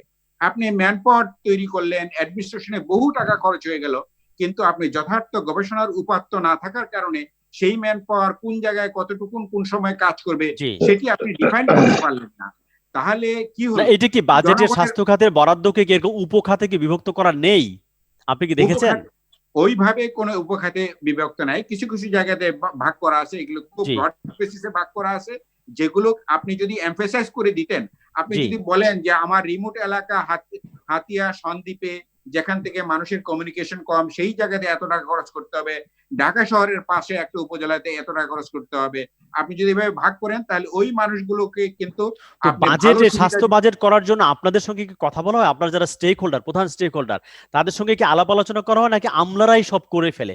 এর আগে আমার 2-1টা প্রোগ্রাম বাজেটে বলেছিল যে আমাদের কোনো স্টেক হোল্ডার তেমন কথা বলা হয় না, মূলত আমলাতান্ত্রিক একটা বাজেট যত আগে থাকে জাস্ট কাট এন্ড পেস্ট করে কিছু বাড়ানো হয়, কমানো হয়, কোনো ক্রিয়েটিভ বাজেট থাকে না। এবং এইবারে বাজেট সম্পর্কে বলা হয়েছে যে করোনা যে আসছে, সো করোনাকে অন্তর্ভুক্ত করে যে একটা নতুন সৃজনশীল বাজেট হবে, সেরকম কোনো ইঙ্গিত এই বাজেটের মধ্যে কেউ খুঁজে পায়নি। আগে যা ছিল সেরকমই রয়ে গেছে। আপনি ঠিক বলেছেন যে আসলে আমলা নির্ভর বাজেট হলে চলবে না, আপনাকে বাজেট করতে হবে রিকোয়ারমেন্ট অনুযায়ী। আপনি আপনার দেশের মানুষের চাহিদা, আপনি জানেন যে হেলথের আমাদের ডেফিসিয়েন্সি কোথায়, দুর্বলতাটা কোথায়, সেই দুর্বলতাকে যদি আপনি উপরে তুলে নিয়ে আসতে চান, তাহলে সেই জায়গায় ফুয়েল দিতে হবে, অর্থাৎ অর্থ দিতে হবে। শুধু অর্থ দিয়ে বসে থাকলে হবে না, সে অর্থ মিসইউজ হবে, কিন্তু সে অর্থ যাতে মিসইউজ না হয় সেটি আপনাকে লক্ষ্য রাখতে হবে এবং মনে রাখতে হবে। যেই মানুষটি কথা বলতে পারে না, আপনি বলছেন যে একজনের 14 দিন পরে তিনি রিপোর্ট পান, যিনি 14 দিন পরে রিপোর্ট পান তার জবাবদিহিতার জন্য তিনি যেন একদিনে পান, আর যিনি একদিনে পান তার দিকে আমাকে বাজেট দিয়ে, তার দিকে আমাকে লোক দিয়ে কিন্তু পাহারা দেওয়ার দরকার নাই। পাহারা দিতে হবে যে মানুষটি বঞ্চিত তার দিকে। অর্থাৎ আমাকে মনে রাখতে হবে যে আজকে যে এই ভাইরাল ডিজিজ, বাংলাদেশে কমিউনিকেবল ডিজিজের যেই সেক্টরটা যেখানে প্রিভেনশনটা খুব জরুরি, কেন কমিউনিকেবল ডিজিজটা স্প্রেড করতেছে, কেন উদ্ভাবন হচ্ছে, কেন কোন সেকশনের মানুষদেরকে বেশি আক্রান্ত করছে, সেই বিষয়টি জানতে হলে কিন্তু একটি ব্যাপক গবেষণার প্রয়োজন। সেটি করতে হবে মাঠ লেভেলে, এবং প্রিভেন্টিভ সাইডকে যদি আমরা গুরুত্ব দিয়ে, কমিউনিকেবল ডিজিজকে যদি গুরুত্ব দিয়ে যদি না দেখি, তাহলে আমরা মানে প্রিভেন্টিভ সাইড বলতে কি বোঝাচ্ছেন? মানে কি জনসচেতনতা বাড়ানো, মানুষকে অ্যাওয়ার করা, মানুষকে জানানো, সেটা কি প্রধান জায়গা? ক্যাম্পেইন করা? আপনি শুধু জনসচেতনতা বাড়ালে কি হবে না করতে তো। হবে? এই আপনাদের টেকনিক্যাল আপনি টার্মগুলো বলবেন কিন্তু যে আমাদের জন্য খুব প্রবলেম তৈরি হয়, মানুষ কিন্তু বুঝতে পারে না প্রিভেন্টিভ মানে কি বোঝাচ্ছেন আপনি। শুনেন জি। যে আপনি যদি বলবেন যে প্রোটিন পুষ্টি খেলে আপনার রোগ হ্যাঁ। প্রতিরোধ ক্ষমতা বাড়বে, ওকে ফাইন। পুষ্টি যদি আপনি তাকে এনশিওর না করেন, তাকে বলবেন ফল খেতে হবে, ভিটামিন সি খেতে হবে, মিনারেলস খেতে হবে, তাকে সেটা যোগান দেওয়ার মতো কোনো আনুষঙ্গিক সহযোগিতা না করে আমি শুধু তাকে সচেতন করার নামে কতগুলো শব্দ ছেড়ে দিলাম, সেই শব্দ কিন্তু সাধারণ মানুষের জি। কোনো বেনিফিট বয়ে না, নিয়ে আমরা আসবে না। দেখেছি যে চিকিৎসার কথা বলা হয়, কিন্তু স্বাস্থ্য তো চিকিৎসার চাইতে ক্যানভাসটা অনেক বড়। যদি স্বাস্থ্যের কথা বলি, আমাদের পার্ক থাকতে হবে, আমাদের জিমনেসিয়াম থাকতে হবে, খেলার মাঠ থাকতে হবে, এগুলো তো মানুষের রোগ প্রতিরোধ ক্ষমতা বাড়াবে। সেগুলো কেউ কথা বলতে দেখি না, শুধু খালি ট্রিটমেন্ট, হাসপাতালে যাও, এবং কারণে অকারণে হচ্ছে অনেক টেস্ট আমাদেরকে দিয়ে দেওয়া হয় আর মানুষকে নিঃস্ব করা হয়। আমি সেই জায়গায় আসছি, প্রাইভেট মেডিকেলে সেই কারবারগুলো কিন্তু আমরা দেখেছি। আমি আসবো একটু, শামীম ওসমান সাহেব, আপনি যদি গ্রাউন্ড রিয়েলিটি থেকে বলেন আসলে যে প্রাইভেট হাসপাতালে কিন্তু অনেক কথা সামনে চলে আসছে। আমি জাস্ট একটা একদম উদাহরণ দিই। Please. আগামীকাল আমি মিটিং ডাকিয়েছি জরুরি ভিত্তিতে, আমাদের জেলা প্রশাসক এবং সিভিল সার্জনকে বলেছি নারায়ণগঞ্জে দুটো হাসপাতাল আছে। একটা হচ্ছে প্রোঅ্যাক্টিভ মেডিকেল কলেজ, যাদের 250টা বেড আছে, 10টা আইসিইউ আছে। আরেকটা আছে আল বারাকা, এটা মদনপুরে। আমি তাদের সাথে টেলিফোনে কথা বললাম প্রথমে, যখন এটা হচ্ছে আর নারায়ণগঞ্জে আইসিইউ নাই। আমাকে তো বাস্তবতা মেনে নিতে হবে। তো মেনে নেওয়ার পরে আপনার টেলিভিশন চ্যানেলেই তাদের নাম বলেছিলাম। বলার পরে তারা আমাকে এমন ভাবে কথা বললেন ফোন করে, এবং প্রধানমন্ত্রীর জন্য এমন ভাবে জীবন দিয়ে দেওয়ার চেষ্টা করলেন, হ্যাঁ, আমার মনে হলো যে আমি মাননীয় প্রধানমন্ত্রীর একজন সৎ কর্মী, মানে সৎ ছেলে, আর ওনার হলেন আপন সন্তান। তো রেজাল্ট দাঁড়ালো এটা। আমাকে 4 দিন পরে স্বাস্থ্য মন্ত্রণালয়ের সচিব, আমরা অ্যাকচুয়ালি সবার উপরে দোষ চাপিয়ে দিয়ে একদিকে চাপানো উচিত হবে না, হ্যাঁ, যে স্বাস্থ্য মন্ত্রণালয় এই জিনিসটা আজকের থেকে হচ্ছে না, 91 থেকেই হয়ে আসতেছে। কিন্তু এটা কিন্তু আজকে সকালবেলায় আপনি একদিনের মধ্যে না, এটা জড়ো হয়েছে দিনের পর দিন। এবং এই কন্টিনিউশন কোত্থেকে হয়েছে, কিভাবে হয়েছে, কার আমল হয়েছে, কেমন করে হয়েছে। আল্লাহ যদি জাতির জনকের কন্যা শেখ হাসিনাকে হায়াতে তৈবা দান করেন এবং সুস্থ রাখেন, বের হবে ইনশাল্লাহ। আর আমরাও ঘন্টা বাজাবো ইনশাল্লাহ, এবং কারণ আমরা কথা বলবো, বিকজ আমরা son of A freedom fighter. আমার বাপ দাদারা এদের স্বাধীন করেছেন এবং আমরা তাদের সন্তান। এই কথা বলার জন্যই আমরা তৈরি হয়েছি। সেখানে আপনি অবাক হবেন রুবাদ ভাই, আমাদের রুবাদ ভাই আছেন, এখন যারা আছেন সবাই অবাক হবেন। এই দুটো হাসপাতাল, একটা হাসপাতালের কথা, ও আরেকটার ব্যাপারে আমি জানি না ওরা কি বলেছে। স্বাস্থ্য মন্ত্রণালয়কে যে বলল যে তারা ওকে ফাইন, ওরা কোভিড-19 পেশেন্ট নিবে, তখনও বলা হয়নি যে তোমাকে নিতে হবে, এরকম সার্কুলার হয়নি। নিব, বাট আমাদেরকে 70 কোটি টাকা দিতে হবে। আমাকে যখন এই কথা বলা হলো, আমি বললাম, আমি এখন সমস্যা হচ্ছে, আমি আর 22 বছর 23 বছর আগের শামীম তো না। আমি বললাম যে ওনাকে বলেন যে আমি ওনার হাসপাতাল ভিজিট করতে যাব। ওর 70 থেকে 26-এ নেমে আসলো। গত 3 দিন আগে আমার সাথে হসপিটালের সাথে কথা হলো, আমরা 1 টাকাও দিব না। পেশেন্ট নিবে কি নিবে না তাকে ডিসিশন নিতে হবে, নাহলে জনগণ উইল গেট দ্য ডিসিশন। আমি এই জায়গাটাতে সবচেয়ে বেশি সাহায্য পেয়েছি রুবাদ ভাই, আমি যেটা বলবো সাংবাদিকদের কাছে। আজকে এই যে সিস্টেমটা নিয়ে বলছেন, আমার কাছে মনে হচ্ছে যে স্যার বলছেন, ওনারা জ্ঞানী লোক সবাই, আমরা তো এত জ্ঞানী না, রাস্তার থেকে স্লোগান দিতে দিতে এই পর্যায়ে এসেছি। আপনাকে যেটা করতে হবে, আমি আই স দ্য মালয়েশিয়া, না, মালয়েশিয়া মেডিকেল হাব তৈরি করছে, মালয়েশিয়া এডুকেশনাল হাব তৈরি করছে। If they can, if Thailand can, why not here? ওরা কি সরকারি ভাবে করেছে? নো, সবটা তো সরকারি ভাবে করে নাই। তো আপনি প্রাইভেট প্র্যাকটিসকে এখানে অ্যালাউ করতে দিবেন না, বাইরের চিকিৎসককে আসতে দিবেন না। আপনি কেউ বলছেন সাচিব, কেউ বলছেন ড্যাব, আসার সময় দেখবেন বাধা দিবেন। আজকে যা আলোচনা হচ্ছে, কালকে দেখবেন সবাই ভুলে যাবে তা। এই ক্রাইসিস ওভারকাম হোক, দেখবেন আবার অন্য সুরে কথা বলা হচ্ছে। সো আমার মনে হয় যে আপনি ওকে ফাইন, সরকারের একার পক্ষে ইট ইজ কোয়াইট ইম্পসিবল যে সব সমস্যার সমাধান করে। আপনি প্রাইভেটকে সুযোগ দেন, আপনি বলেন যে তুমি রিমোট এলাকায় হাসপাতাল করো, ঠাকুরগাঁয়ে পঞ্চগড়ে করো, নারায়ণগঞ্জে বক্তব্যতে করো, তোমাকে এত % ইন্টারেস্ট দেওয়া হবে। তুমি ইন্টারেস্ট রেট ওখানে যদি 12.9% হয় এখন, তুমি 4% ইন্টারেস্ট দিবা, কিংবা তোমাকে রেবায়েট দেওয়া হবে, এতদিন পর্যন্ত ইনকাম ট্যাক্স দিবা না 5 years. But what I need, আমার কত বিলিয়ন ডলার বাইরে চলে যাচ্ছে চিকিৎসার জন্য। শুধু ভিআইপিরা বাইরে চিকিৎসা করতে যাচ্ছে? নো। আপনি এক কলকাতা শহরে কত লোক চিকিৎসা করতে যায়, আপনি হিসাব করে দেখেন যে কত যায়, কি শুধু চিকিৎসা করে? যায়, থাকে, খায়, হোটেল ভাড়া দেয়। সো আমার যত বিলিয়ন ডলার বাইরে চলে যাচ্ছে, আমি যদি বাংলাদেশের প্রত্যেকটা এলাকাতে কর্পোরেট হাউসদের সাথে আলোচনা করে এই ইন্ডাস্ট্রিগুলি গড়ে তুলি, এই মেডিকেল কলেজ করে দিই, একটা মেডিকেল কলেজ আমি করতে চাই, আমার মাথা ঘাম পায়ে পড়ে যাবে, দেখবেন শুধু ওই আমলাতন্ত্রদের হাত থেকে ফাইল নিয়ে আসতে। যখন আমরা থাকবো না, আমরা তখন বলবো যে আমার এটা হতো। যখন আমরা থাকবো, আমরা তখন দেব না। আমার কাছে এই জায়গাটাতে খুব clear message, not only in this sector. আমলাতন্ত্র খারাপ, আমি বলবো না আমলাতন্ত্র খারাপ না। আমলাতন্ত্র সবাই খারাপ না, পলিটিশিয়ান সবাই খারাপ না, জার্নালিস্ট সবাই খারাপ না। খারাপ ভালো মিলিয়ে এই দুনিয়া এবং পৃথিবী। এর মধ্যে আপনাকে ভালো লোকটাকে দিয়ে ভালো কাজ করতে হবে। কিছু লোক আছেন, দেখেন আমিও খুব ভালো ড্রাইভার, হয়তো আপনিও খুব ভালো ড্রাইভার, গাড়ি চালাতে পারেন, বাট একটা পাহাড়ি এলাকায় গেলেন আপনি, এইভাবে বেয়ে বেয়ে উঠতে হবে, আপনার সাহসে কুলায় না যে আপনি এভাবে চালাবেন। আমার সাহসে কুলায় যে আমি এখন দিয়ে চালাবো। সো ড্রাইভার কিন্তু দুইজনই। সো হু ক্যান ড্রাইভ, তাকে ড্রাইভ করতে দেওয়া উচিত বলে আমি মনে করি। আমি কোনো ব্যক্তি বিশেষ কিংবা কোনো প্রতিষ্ঠানকে আঘাত করতে চাই না। এবং এই করোনা ভাইরাস, আমি আপনারা অনেকে বলবে যেটা আমাদের জন্য একটা অভিশাপ নিয়ে এসছে, আমি বলবো আশীর্বাদ নিয়ে এসছে এটা। হ্যাঁ, কিছু লোক মারা গেছেন, স্ট্রোক, ইন্নালিল্লাহ, আমার নিজস্ব আত্মীয় স্বজনের মধ্যেও মারা গেছে। কিন্তু যদি এখান থেকে শিক্ষা নিয়ে আমাদের যদি উপলব্ধি হয়, নতুন করে স্বাস্থ্য ব্যবস্থা আমরা গড়ে তুলি, সেই ইঙ্গিত কি আপনি পান? আদৌ কি সেটা হবে? রুবাদ ভাই, স্বাস্থ্য ব্যবস্থা নাকি মানুষ আরো গ্রিডি হবে, আরো লোভী হবে, এই 6 মাসের ক্ষতি পুষিয়ে নেওয়ার জন্য আরো বেশি প্রফিট ম্যাক্সিমাইজ করবে? না না, শুধু স্বাস্থ্য খাত কেন বলবেন? আপনার সবচেয়ে বড় খাত হচ্ছে মনুষ্যত্ব খাত। আপনার মনুষ্যত্ব কোথায়? আমার নারায়ণগঞ্জে 72টা লাশ আমার লোকেরা দাফন করলো কেন? কেন? বাবা মরে যাচ্ছে, ছেলে মেয়ে দাফন করতে আসছে না, মা মনে যাচ্ছে, বাবা আসছে না। This is the situation. এটাও যেমন নেগেটিভ সাইড, পজিটিভ সাইড, যে সন্তান না, সে কিন্তু যে দাফন করছে। তো এই যে সেক্টরটা ভালো মন্দ মিলে চলতে হবে। তো এখন বিষয় যেটা হচ্ছে, এই জায়গা থেকে বলা হলো কি আমাদের অর্থনীতির চাকা ঘুরাতে হবে। একজন বললেন যে কে কল করেছিল, এই কথাটা বললেন উনি একটা সাধারণ জনগণ, কিন্তু নামটা বলতে সাহস পেলেন না। উনি যে কল করেছিলেন, উনি বিজিএম এর প্রেসিডেন্ট, উনি কল করেছিলেন পিপলসকে। তো সত্য কথা বলবো না কেন, উনি রাইট করেছেন না রং করেছেন, দ্যাটস অ্যানাদার কোশ্চেন। এখন বিষয়টা হচ্ছে, বলছেন লকডাউন করবেন, কিভাবে করবেন? আমার এলাকায় 30 থেকে 40 লাখ লোক কাজ করে, বলছে আইসোলেশন করো। যেই লোকটা আমার কাজ করে গার্মেন্টসে, ধরেন গার্মেন্টস সেক্টরের কথা বলছি, সকালের শিফট হয়, একটা রাতের শিফট হয়।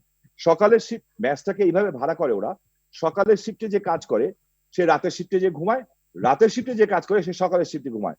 বাথরুম আছে দুটো আছে, তো আইসোলেটেড করবেন কেমন করে? সো আমাদের এখান থেকে একটা শিক্ষা নেওয়া উচিত, যারা আমরা ভুটান, নেপাল, মালদ্বীপ দেখাচ্ছি, ভুটান, মালদ্বীপ আর বাংলাদেশের ভৌগোলিক অবস্থা এক না। ওই দেশের জনসংখ্যা কত, মালদ্বীপের জনসংখ্যা কত, বাংলাদেশের ছোট দেশের জনসংখ্যা কত। হতাশ হওয়ার কোনো কারণ নেই। আমরা কিন্তু অনেক ভালো ফাইট দিয়েছি, বাট এই ফাইটের মধ্যে সমস্যা হচ্ছে, বাংলাদেশের ফুটবল টিমে একজন হচ্ছেন রোনাল্ডো, আর বাকি যারা আছেন, রোনাল্ডো এত জোরে দৌড়াচ্ছেন বল নিয়ে ক্ষিপ্র গতিতে, কিন্তু ওনার কাছে যে বলটা দিবে, উনি গোল পোস্টের সামনে যে দাঁড়িয়ে আছেন, বলটা দেওয়ার মতো প্লেয়ারের কম। রোনাল্ডো যদি আমার শেখ হাসিনা হন, ওনাকে বলটা পাস করার লোকের অভাব আছে। সো এইখানে we need a team work. এবং আমরা মনে করি এইখানে আমার সাংবাদিক ভাইদের কাছে অনুরোধ থাকবে একটা জিনিস, আমরা স্পেস এখানে আপনাদের আমি কিছুটা আঙ্গুল দিতে চাই, আপনাদের দিকেও আমি প্রশ্নবিদ্ধ করতে চাই। নিশ্চয়ই সংবাদপত্র, মিডিয়াটা কতটুকু দায়িত্বশীল? সেদিন আমি দেখলাম 4 দিন আগে হঠাৎ করে দেখলাম যে আমার এলাকা নাকি রেড জোন, আমার এলাকা নাকি লকডাউন। আমি যে হোয়াট ক্যান, মানে আমি একটা স্টুপিড হয়ে গেলাম যে আমার সমানে ফোন শুরু হলো আমার কাছে, ভাই লকডাউন হয়েছে, ঘর থেকে বেরোবো কেমন করে? ভাই লকডাউন হয়েছে, আমার মা তো ডায়ালিসিস করতে হয়। সো অল দ্য মিডিয়া আমি বলবো, কিংবা যে কটা মিডিয়া আমি দেখেছি, তল দিয়ে বললো নারায়ণগঞ্জ সিটি কর্পোরেশন, নারায়ণগঞ্জের এইটা, নারায়ণগঞ্জের ওইটা সব red zone, nobody can come out. আমি ডিসি কে ফোন করলাম, এসপি কে ফোনলাম যে লকডাউন হয়েছে, বললো নো। সো দায়িত্বশীলতাটা কিন্তু সবার, আর প্যানিক ছড়ানোর কোনো কাজ নাই। আমরা এটাকে ওভারকাম করব। জি, এখন বলা হলো একটা রুবাইবে শেষ করে দিই, অর্থনৈতিক কথা বলে এই খেলাটা খেলা হলো। এই যে লোকগুলিকে নেওয়া এবং আনা, কয়টা এলাকা? নারায়ণগঞ্জ, গাজীপুর, সাভার, চট্টগ্রাম। এই শ্রমিক কাজ করে, এর বাইরে ছিটাফোটা 85% শ্রমিক কাজ করে এই কয়টা এলাকায়। চলে তো গেছিল সবাই। তো আপনি এপ্রিল মাসে বেতন দিতেন, সরকার মে মাসে বেতন দিত, 4 মাসের আপনাকে ফ্রি দিত, 0% ইন্টারেস্ট দিত। এই লোকগুলি যদি না আসতো, ঈদ পর্যন্ত যদি একবারে বন্ধ হতো, হয়তো এটা হতো না। আর হলেও আপনার স্যাটিসফ্যাকশন থাকতো যেটা আমরা একটা প্রিভেন্টিভ জিনিস নিয়েছিলাম, কারণ গ্রামে সবার থাকার জায়গা আছে। এখন যে বিষয়টা হচ্ছে, ইয়েস অর্থনীতি ধাক্কা খেয়েছে, টোটাল ওয়েস্টার্ন কান্ট্রি কিন্তু এখন ফাইট করছে। আমি কোনো দেশের নাম বলবো না, আপনি বুঝে নিয়েন। হ্যাঁ, তো এশিয়ান একটা কান্ট্রির সাথে ফাইট চলছে, যে আমরা বাংলাদেশ মাত্র 6.3 গার্মেন্টস এর এক্সপোর্ট করি সারা ওয়ার্ল্ডে, আর তারা করে 45%। আপনি আমার চমৎকার ফরেন মিনিস্ট্রি আছে, অত্যন্ত ভালো ফরেন মিনিস্টার, পররাষ্ট্র প্রতিমন্ত্রী, they are very skill and they are very smart. আমার ডিপ্লোমেটিক আছে, আমাদের অন্যান্য যারা আছেন দেশে বিদেশে, এই লোকগুলি কাজে লাগান না, কাজে লাগে আরো 6% নিয়ে আসেন। যেই ধাক্কা আপনি 2 মাসে খেয়েছেন, এই ধাক্কা ওভারকাম করে আরো 3 কোটি লোককে আপনি চাকরি দিতে পারবেন। ভয় পাওয়ার কোনো কারণ নাই। আর এইটাকে প্রিভেন্ট করতে হবে কিভাবে, স্যার বললেন, ওনারা অনেক জ্ঞানী লোক, আমি আপনাদের কাছে মাপ চেয়ে নিচ্ছি। হ্যাঁ, আমি শুধু একটা জিনিস বুঝি, প্রিভেন্ট করতে হবে একটাই, আমার সচেতন হতে হবে। আমি সচেতন না, আমি ঘুরে বেড়াবো, নো, এটা কোয়াইট ইম্পসিবল। অনেক ধন্যবাদ আপনাকে। সাংবাদিক জুলফিকার আলী মানিক যদি একটু বলেন যে মিস্টার শামীম ওসমান এমপি কিন্তু সাংবাদিকদের দায়িত্বশীলতা নিয়ে প্রশ্ন তুলেছেন, সেটা আমরাও দেখেছি যে অফিসিয়াল ডিক্লারেশন আসার আগেই সমস্ত টিভি গুলা কিন্তু স্ক্রল দেওয়া শুরু করেছে যে বিভিন্ন এলাকায় রেড জোন ঘোষণা করা হয়েছে। আসলে কিন্তু তখনও পর্যন্ত রেড জোন হয়নি। এইটা কিন্তু একটা আতঙ্ক ছড়াচ্ছে, এটা মিডিয়ার দায়িত্বশীলতার একটা সংকট কিনা আসলে ঠিক এই সময়ে, যখন সংকটের সময় তথ্য আরো বেশি অ্যাকুরেট, আরো বেশি রিচেক করে তথ্য দেওয়া উচিত। জুলফিকার আলী মানিক, আপনি যদি বলেন আনমিউট করে প্লিজ। ধন্যবাদ। না, এখন গণমাধ্যমের যেটা দেখেন, কোন এলাকা রেড জোন, কোনটা গ্রিন জোন, কোনটা অরেঞ্জ জোন বা ইয়েলো জোন, এটা কিন্তু গণমাধ্যম তৈরি করেন এই জোনগুলো। গণমাধ্যম, সিটি কর্পোরেশন বা স্বাস্থ্য অধিদপ্তর যারা এগুলো তালিকা তৈরি করেছে, তাদের সূত্রেই এটা পেয়েছি।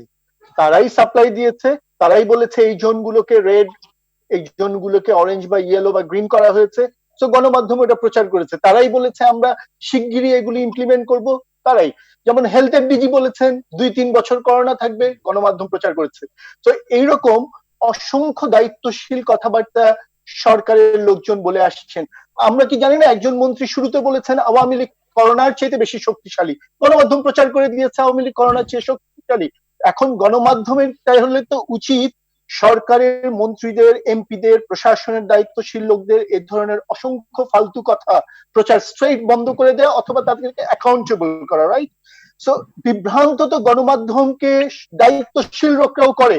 গণমাধ্যম তাৎক্ষণিকভাবে সেই সংবাদটা প্রচার করে এবং পরবর্তীতে জনগণ বিভ্রান্তি হয়, উনারা আবার এটাকে কি করেন, উনারা আবার এটাকে আন্ডু করেন যে না এটা এরকম নাকি এটা এরকম।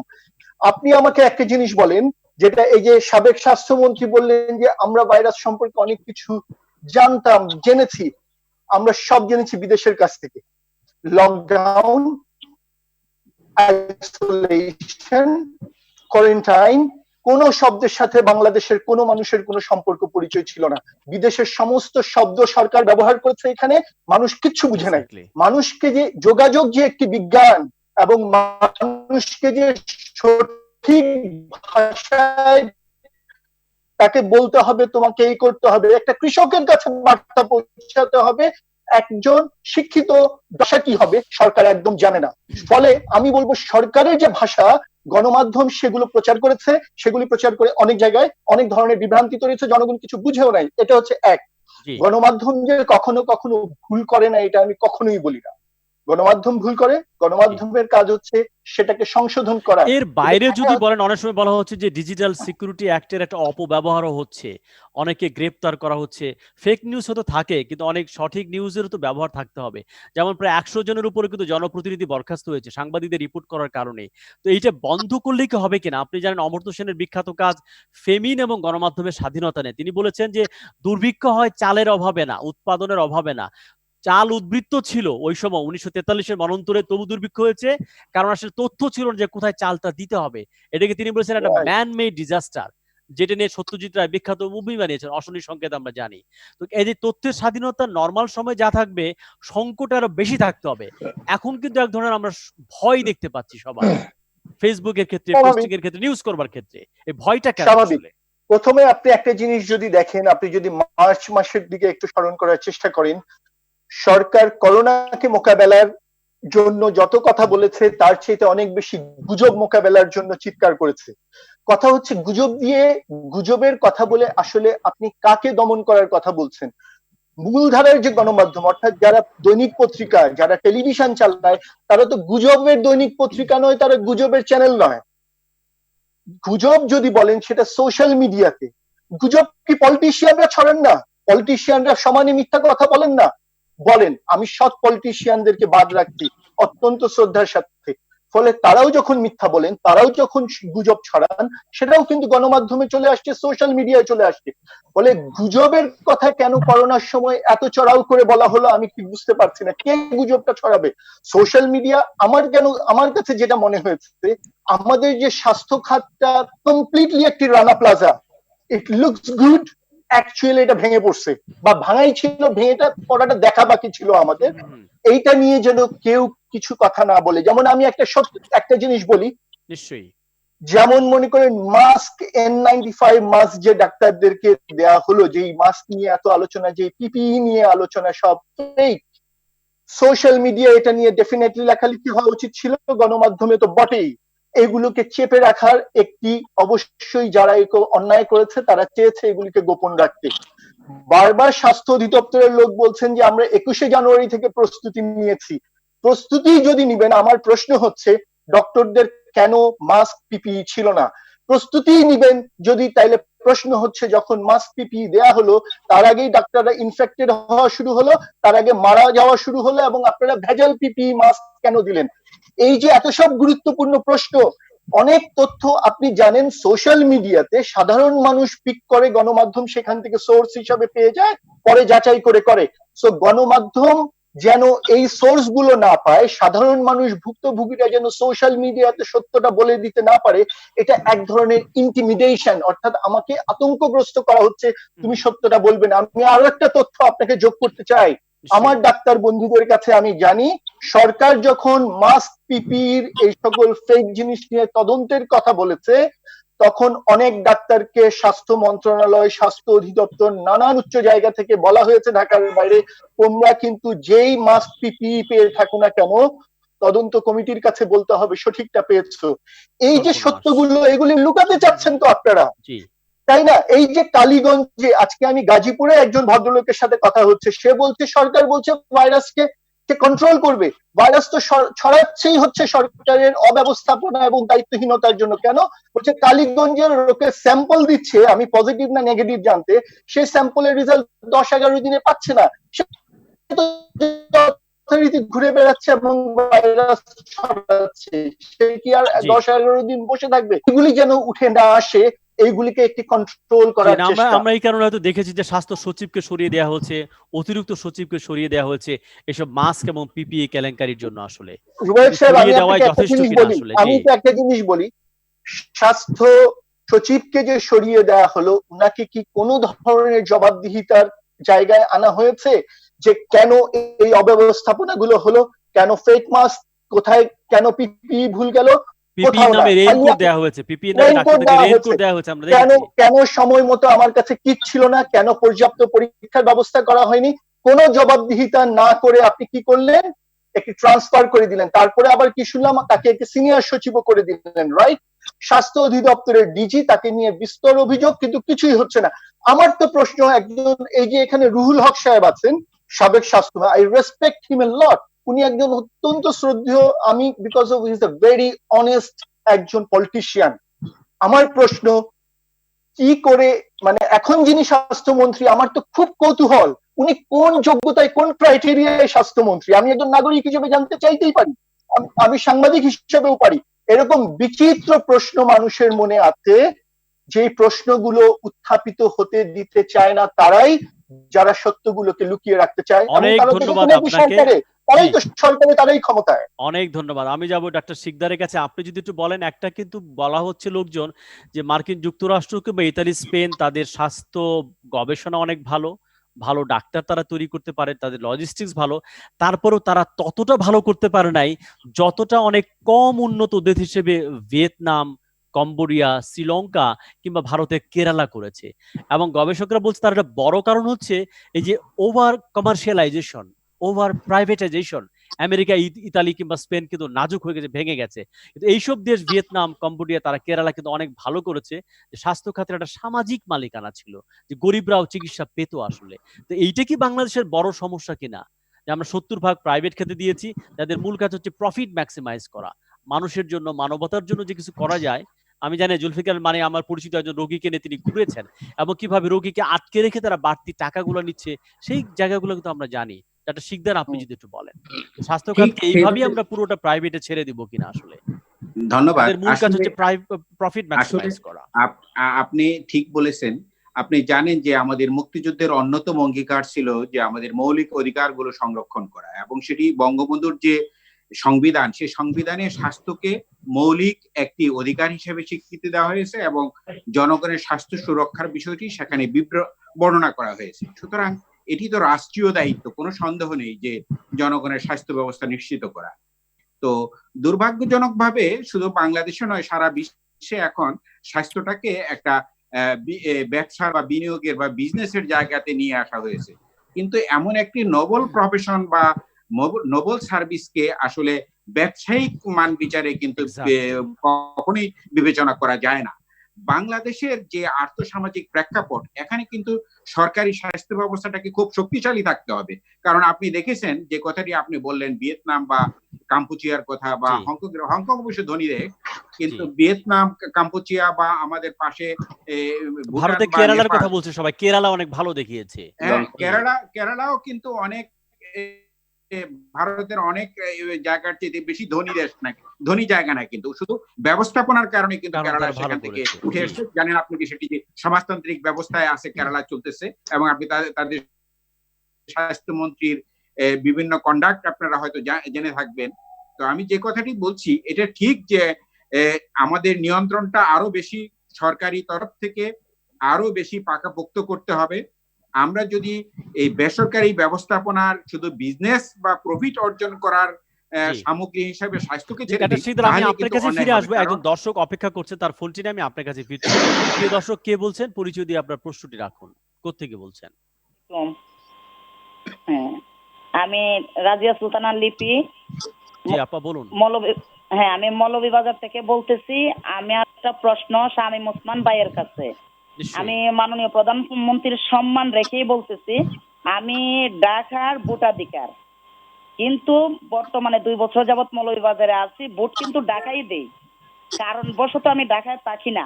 কিন্তু আমি যে বর্তমানে যে ক্রাইসিসে পড়ছি, আমরা বিভিন্ন সময় বিভিন্ন গণমাধ্যমে দেখতেছি যে সরকার 2500 টাকা করে প্রত্যেকটা দরিদ্র নাগরিককে দিচ্ছে।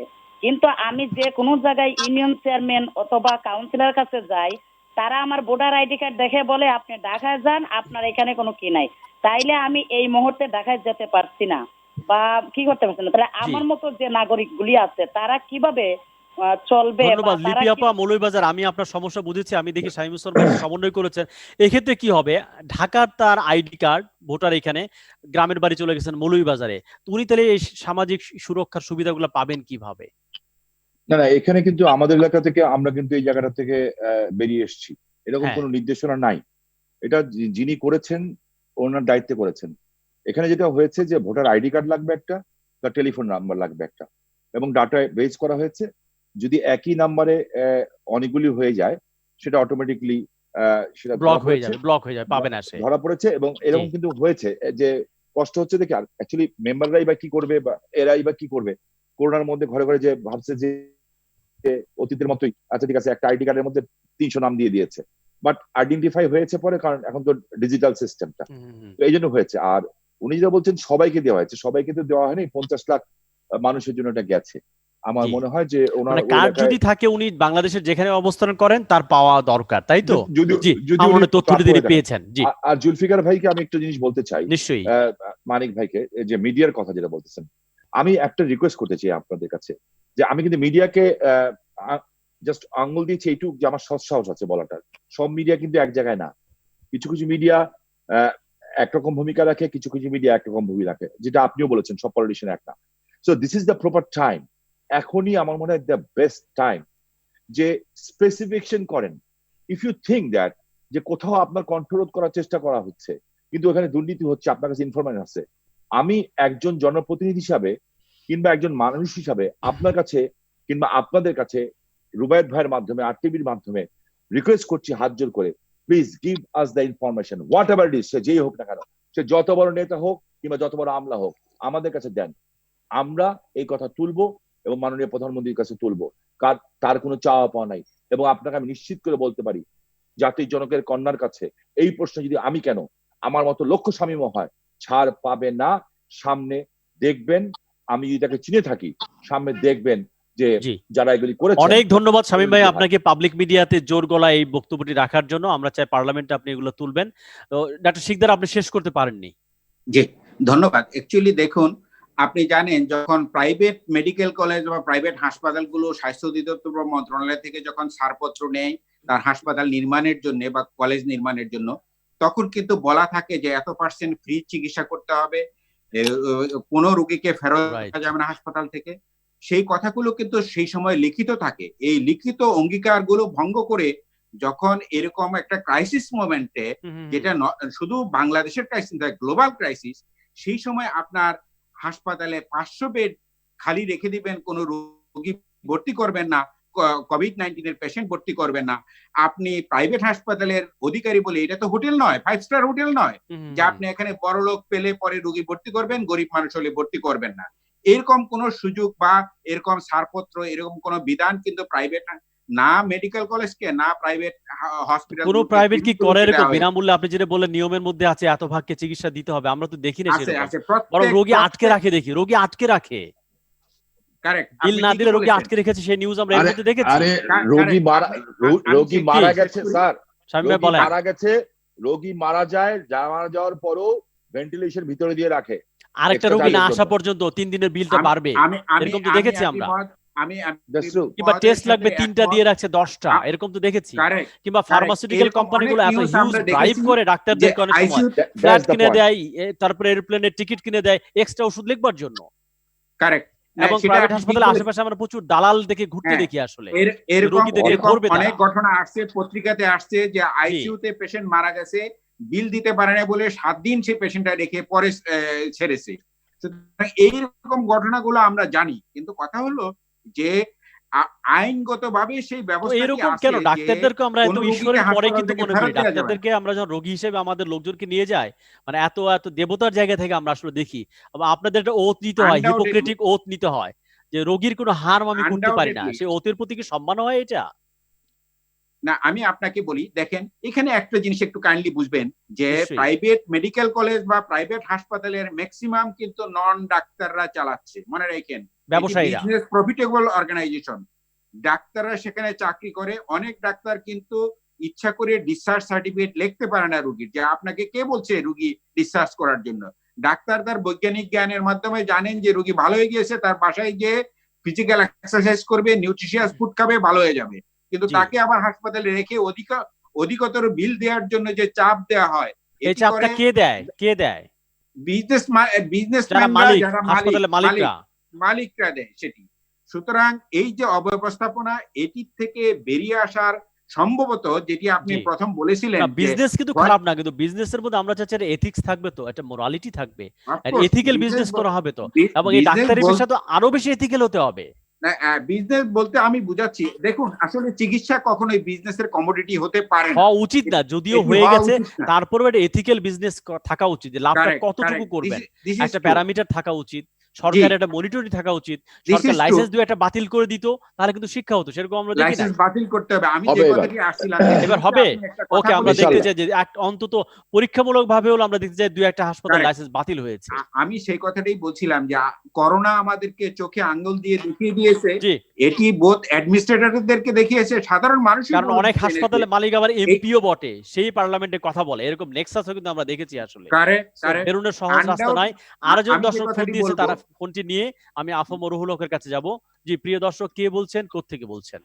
জি, আমি শহীদুল্লাহ বলছি, উত্তরা থেকে।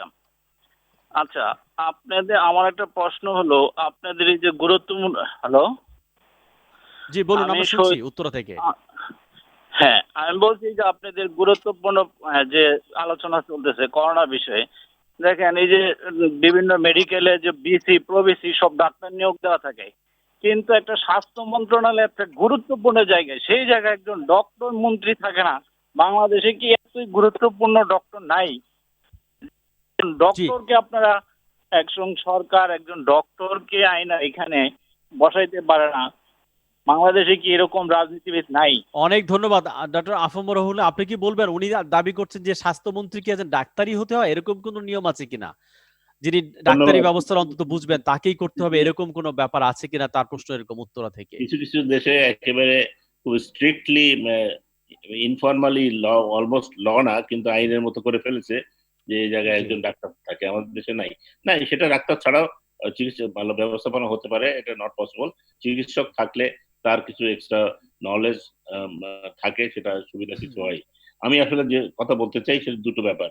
আগে আলোচনা আমি হাত তুলেছিলাম, সেটি একটি হচ্ছে প্রাইমারি হেলথ কেয়ার। আপনি যেটা বলছেন যে প্রাইমারি জনস্বাস্থ্য বিষয় কি, জনস্বাস্থ্য বিষয় এই যে আমরা পোলিওকে নির্মূল করেছি, এটি হচ্ছে জনস্বাস্থ্য। এটি কিন্তু আপনি যে কথা বলছিলেন যে আমরা স্বাস্থ্য বলতে কিন্তু হাসপাতাল বুঝি, বড় হাসপাতাল বুঝি। আমরা 200 বেডের জায়গায় 250 বেড চাই, 50 বেডের থেকে 100 বেড চাই। আমরা যখনই আমরা সাধারণ মানুষ, শিক্ষিত মানুষ, উচ্চ শিক্ষিত মানুষও কিন্তু আমরা এই হচ্ছে কনসেপ্ট যে চিকিৎসা মানে হচ্ছে হাসপাতাল। আসলে সেটি না, কনসেপ্ট টোটালি চেঞ্জ। চিকিৎসা মানে হচ্ছে প্রিভেনশন। দেখুন, আমি যখন স্বাস্থ্যমন্ত্রী হয়েছিলাম আমি খুব ঠিকই শিখেছিলাম সেটা। আমি একজন হাড্ডির ডাক্তার, মানে সার্জন, ট্রেন্ড সার্জন, বিলেতে বহুদিন কাজ করে এসেছি। কিন্তু যখন স্বাস্থ্যমন্ত্রী করতে গেলাম তখন বিশ্ব দরবারে কথা বলতে গেলে এই জনস্বাস্থ্য নিয়ে, প্রাইমারি হেলথ কেয়ার নিয়ে কথা বলতে হচ্ছিল প্রথম 2-3 মাসে জেগেছি। সুতরাং আমি ওই যে প্রাইমারি হেলথ কেয়ার যে সিএসসিপি যারা ওই গ্রামে গঞ্জে কাজ করতো, তারা কি করে, কোথায় কি করে, কেন মাতৃমৃত্যু হার আমাদের কমে নাই, কেন আমাদের শিশু মৃত্যু হার বেশি, এগুলো যখন আমাদের প্রেজেন্ট করতে হতো তখন আমি খুব ঠেকে ঠেকে সবার কাছ থেকে শিখেছি যে কি করে, কোথায় তারা কাজ করে। এটাকে নজর দিয়েছিলাম। তার প্রমাণই হচ্ছে আমরা এমডিজি প্রোগ্রামগুলো মাননীয় প্রধানমন্ত্রীর কাছে কিন্তু দিতে পেরেছিলাম। আর সেটাকে দেখার জন্য আমরা ব্যান কিমুনের মতন লোককে এখানে আনতে পেরেছিলাম, মার্গারেট চ্যানকে এখানে আনতে পেরেছিলাম। সুতরাং প্রাইমারি হেলথ কেয়ার হচ্ছে ওটাই যেটা প্রিভেনশন। আমাদের এখন হার্ট ডিজিজ বাড়ছে, ক্যান্সার বাড়ছে, আমাদের অ্যাজমা বাড়ছে, আমাদের ডায়াবেটিস বাড়ছে। এটাকে প্রিভেনশনটাই হচ্ছে হেলথ কেয়ার। কি কি করতে হবে? প্রিভেনশনের মধ্যে কোন কোন বিষয় থাকা উচিত একটু যদি স্পেল আউট করে বলেন, আপনি কোন বিষয়গুলো আপনি ফোকাস করছেন?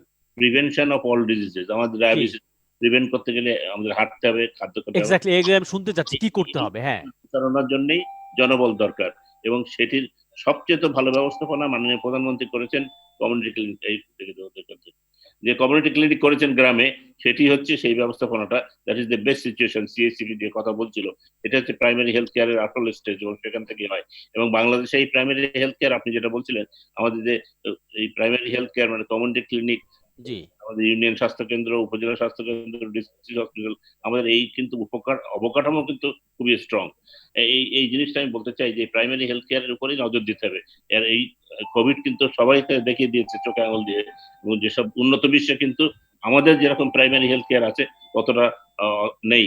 যেহেতু শ্রীলঙ্কায় ভালো প্রাইমারি হেলথ কেয়ার তারা ব্যবস্থাপনা করেছে, তাদের কমাতে পেরেছে, এবং এই কোভিডকে যদি নিয়ন্ত্রণ করতে হয় তখন সেখানেই করতে হবে। আরেকটা বিষয় আপনারা আলাপ করছিলেন যে বাজেট, লেনিন কথা বলছিল যে আপনাদের বাজেট মাননীয় প্রধানমন্ত্রী 10,000 কোটি টাকা আমাদের কোভিড এর জন্য রেখেছেন, 29,000 কোটি টাকা এবারে দিয়েছেন, আর 2-3,000 কোটি টাকা অন্য জায়গায় দিয়েছেন। আমি মনে করি মাননীয় প্রধানমন্ত্রী যতদিন এর দেখাশোনা করছেন অর্থের কোনো অভাব হবে না, কিন্তু অর্থের ব্যবস্থাপনা, লেনিন যেমন বলছিল যে আমরা সবটা খরচ করতে পারি না, আমাদের অব্যবস্থাপনা আছে, দুর্নীতি আছে, কিন্তু তার চাইতেও বড় জিনিস আমি উপস্থাপনা করতে চাই সবার কাছে। আমি বিশেষ করে বলি যে আমাদের স্বাস্থ্য ব্যবস্থাপনায় দেখেন আমার উপজেলায় ডাক্তার থাকে না, আমার অ্যাম্বুলেন্সের চাকা নষ্ট হয়ে গেলে ঠিক হয় না, আমার ডিস্ট্রিক্ট হসপিটালের কনসালটেন্ট গুলো সব ঠিক মতো উপস্থাপন হয় না, আমার মেডিকেল কলেজ, সরকারি মেডিকেল কলেজেরই এখনো 1,000-এর বেশি পোস্ট খালি। সুতরাং এই ব্যবস্থাপনা ঠিক করতে গেলে বাজেট দিয়ে কিছু হবে না। 29,000 কোটির জায়গায় যদি 70,000 কোটি টাকা দেন তাহলে হবে না, এখানে ব্যবস্থাপনার পরিবর্তন করতে হবে। জি, আফম রহুল, এটা যদি বলেন, আপনি ঈদের কথা বলেছেন, আমরা দেখি যে আমাদের 2 ঈদের সময় লক্ষ লক্ষ মানুষ গ্রামে চলে যায়, ট্রেনে, বাসে, বলে নারীর টানে গ্রামে যাচ্ছে। তো ডাক্তার কেন নারীর টানে উপজেলায় থাকে না? তখন নারীর টানটা কোথায় যায়? নারীর টানে আমাদের, আমরা খুব বলতে ভালোবাসি নারীর টানে যাচ্ছে, আমাদের ডাক্তার, ভালো শিক্ষক, নার্স, তারা কেন গ্রামে থাকতে চায় না? তখন নারীর টানটা কোথায় যায়? বলছিলেন যে বাঙালি এমনি ভাবে কথা শোনে না, শক্তভাবে কথা শোনে না। ওই যে শামীম ভাই বললেন যে আমি যেই বলবো হাসপাতাল ভিজিট করতে যাবো অমনি 70 থেকে 30-এ কমে আসলো। আমাদের শক্ত হাতে এটা ব্যবস্থা, আমার মনে হয় একটু রেজিমেন্টেশন দরকার, একটু মনিটরিং দরকার এবং জবাবদিহিতা দরকার, শাস্তিও দরকার। আমরা শেষ পর্যায়ে মাননীয় সাবেক স্বাস্থ্যমন্ত্রী, আমাদের স্বাস্থ্য ব্যবস্থার পরিবর্তন পর্যায়ে ওই বঙ্গবন্ধু যেমন 30 সেকেন্ডে যদি আপনি শেষ করেন। হ্যাঁ, আমাদের বড় বড় হাসপাতালগুলোকে ডিসেন্ট্রালাইজেশন করলে এবং সেখানে যদি recruitment and hiring and firing করা যায়, এক্স্যাক্টলি। ব্যবস্থাপনা হবে। সবই আমাদের কিন্তু হয়তো শহর কেন্দ্রিক কিংবা ঢাকা কেন্দ্রিক হয়ে গেছে আসলে। ছুটিতে গেলে জি। সেখানে it is possible to recruit another person. অনেক ধন্যবাদ। কিন্তু আমরা জি। স্বাস্থ্য ডাক্তার লেলিন, আপনি যদি বলেন জাস্ট 1 মিনিটে, অনেকে রেফারেল সিস্টেম নিয়ে বলে যে আমরা ঠিক একটা কার্যকর রেফারেল সিস্টেম তৈরি করতে পারিনি আসলে। সেটির চেয়ে একটি গুরুত্বপূর্ণ বিষয় আমি একটু আগে বলে জি। তারপর জায়গাটি যায়, সেটি 1 হলো যে মিনিট। হ্যাঁ, করোনা আমাদের দেখিয়ে দিয়েছে মানুষ একা ভালো থাকতে পারে না। মানুষের ভালো থাকার জন্য বন, পানি, বাতাস, নদী, প্রাণী, বৃক্ষ সবাইকে ভালো থাকতে হবে। এই সবার স্বাস্থ্যকে একত্র করে যে ভাবনা, সেটি হচ্ছে ওয়ান হেলথ কনসেপ্ট বা সামগ্রিক স্বাস্থ্য ভাবনা। জি। এবারের বাজেটেও আমরা দেখেছি সেই ভাবনাটাকে গ্রহণ করা হয়নি। দ্বিতীয় কথা যেটা রেফারেল সিস্টেমের আগে আরেকটা বিষয় বলি, আমাদের কোথায় আমরা কি করব। মানিকগঞ্জ হরিরামপুর উপজেলা হেলথ কমপ্লেক্স যখন নতুন বিল্ডিংটা উদ্বোধন করা হয়, সেখানে একটি এক্স-রে মেশিন পাঠানো হয়েছিল, সেটা আজ পর্যন্ত কাজে লাগানো যায়নি, নষ্ট ছিল। আমরা দেখেছি ফরিদপুর মেডিকেল কলেজ হাসপাতালে 5 বছর আগে পাঠানো হয়েছিল 15টা ভেন্টিলেটর। এই করোনার ধাক্কায় যখন দেখা গেল একটাও কাজের কাজ করছে না, তখন তারা ঠিকঠাক করে জন্য ঢাকা থেকে নিল। জি। তার মানে আমাদের বাজেটের চাহিদাটা স্থানিক ভিত্তিক। অনেক ধন্যবাদ। ডাক্তার শিকদার যদি বলেন লাস্ট 1 মিনিট। সর্বশেষ আপনি কি বলবেন আমাদের উদ্দেশ্যে, আনমিউট করে প্লিজ, আনমিউট করে। ধন্যবাদ। অ্যাকচুয়ালি দেখুন, 1 মিনিট। সবচেয়ে বেশি জরুরি হলো মানবিক দৃষ্টিভঙ্গি, দোষারোপ করে নয়। আমাদেরকে মনে রাখতে হবে যে এখন কারা মারা যাচ্ছে। যেই লোকগুলো অনেক অর্থের বৃত্তের মালিক, যিনি চিকিৎসক, তিনিও মারা যাচ্ছেন, আমাদের পুলিশ মারা যাচ্ছেন, সাধারণ মানুষ মারা যাচ্ছে। সুতরাং মানবিক দৃষ্টিভঙ্গি থেকে আজকে দরকার হলো যে কোন জায়গায় আমাদেরকে সঠিক কাজটা করতে হবে, সেখানে যেতে হবে। লোক দেখানো নয়, বিজ্ঞান ভিত্তিক গবেষণার মাধ্যমে আমাদেরকে ইন্ট্রুসেন্স রেড, ইয়েলো, গ্রিন করতে হবে। আদারওয়াইজ শুধু অন্য কেউ বলে দিল আমি রেড করে সেখানে লকডাউন করলাম, this will not bring at all any benefit. আমাদেরকে বিজ্ঞান নির্ভর কাজের মাধ্যমে সঠিকভাবে আইডেন্টিফাই করে যদি করোনাকে অ্যাড্রেস করি, তবেই আমরা করোনাকে মোকাবেলা করতে। অনেক ধন্যবাদ। জুলফিকার মানি যদি বলেন 30 সেকেন্ড। তথ্যের স্বাধীনতা নেই সংকটের সময়, কেন তথ্যের স্বাধীনতা বেশি দরকার আসলে? 30 সেকেন্ড। মানে সঠিক তথ্য না পেলে কিন্তু মানুষ জানবে না তার কি করণীয়। এই যে আজকে যে সরকার নিজের দায় এড়ানোর জন্য বারবার বলছে যে মানুষের শিক্ষা, মানুষের সচেতনতা দরকার, মানুষের শিক্ষা সচেতনতা তৈরির দায়িত্বই কিন্তু সরকারের, এটাও কিন্তু মনে রাখতে হবে। ফলে আমি যেটা মনে করি, আজকে যে শিক্ষা প্রতিষ্ঠানগুলো বন্ধ, ঘরে ঘরে যে ছাত্রছাত্রীদেরকে অনলাইনে পড়ালেখা করানো হচ্ছে, তাদের অভিভাবকরা সেখানে উপস্থিত আছেন, হেলথ রিলেটেড এডুকেশনটা খুব জরুরি। একটা হচ্ছে ইমিডিয়েট এডুকেশন, করোনায় আপনি নিজেকে কিভাবে সুরক্ষিত থাকবেন, রাইট। আরেকটি হচ্ছে লং টার্ম এডুকেশন, অর্থাৎ আমরা যেন আরো কত বেশি সচেতন হতে পারি।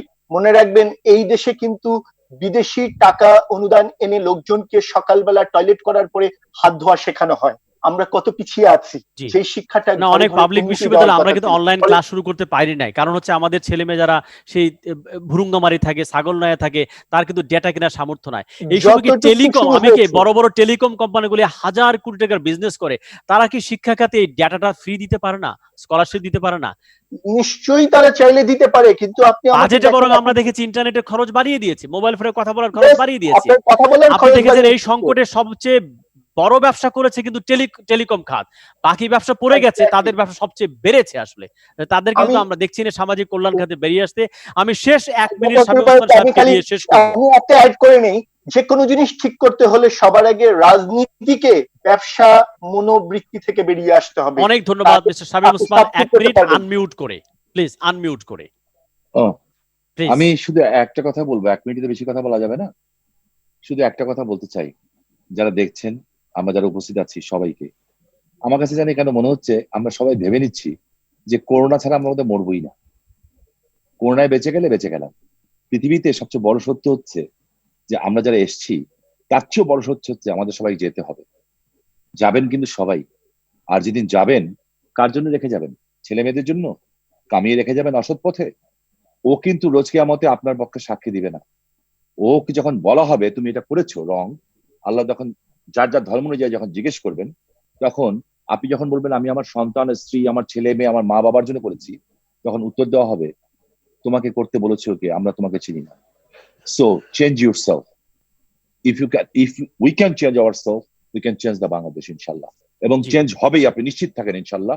অনেক ধন্যবাদ আপনাদের পাঁচজনকে আসবার জন্য, কথা বলবার জন্য। প্রিয় দর্শক, আপনাদেরকে অনেক ধন্যবাদ আমাদের সঙ্গে থাকবার জন্য এবং মূল্যবান প্রশ্ন এবং মতামত উত্থাপন করবার জন্য। সবাই স্বাস্থ্যবিধি মেনে চলুন, সামাজিক দূরত্ব বজায় রাখার চেষ্টা করুন, সবাই ভালো থাকুন এবং নিরাপদে থাকুন।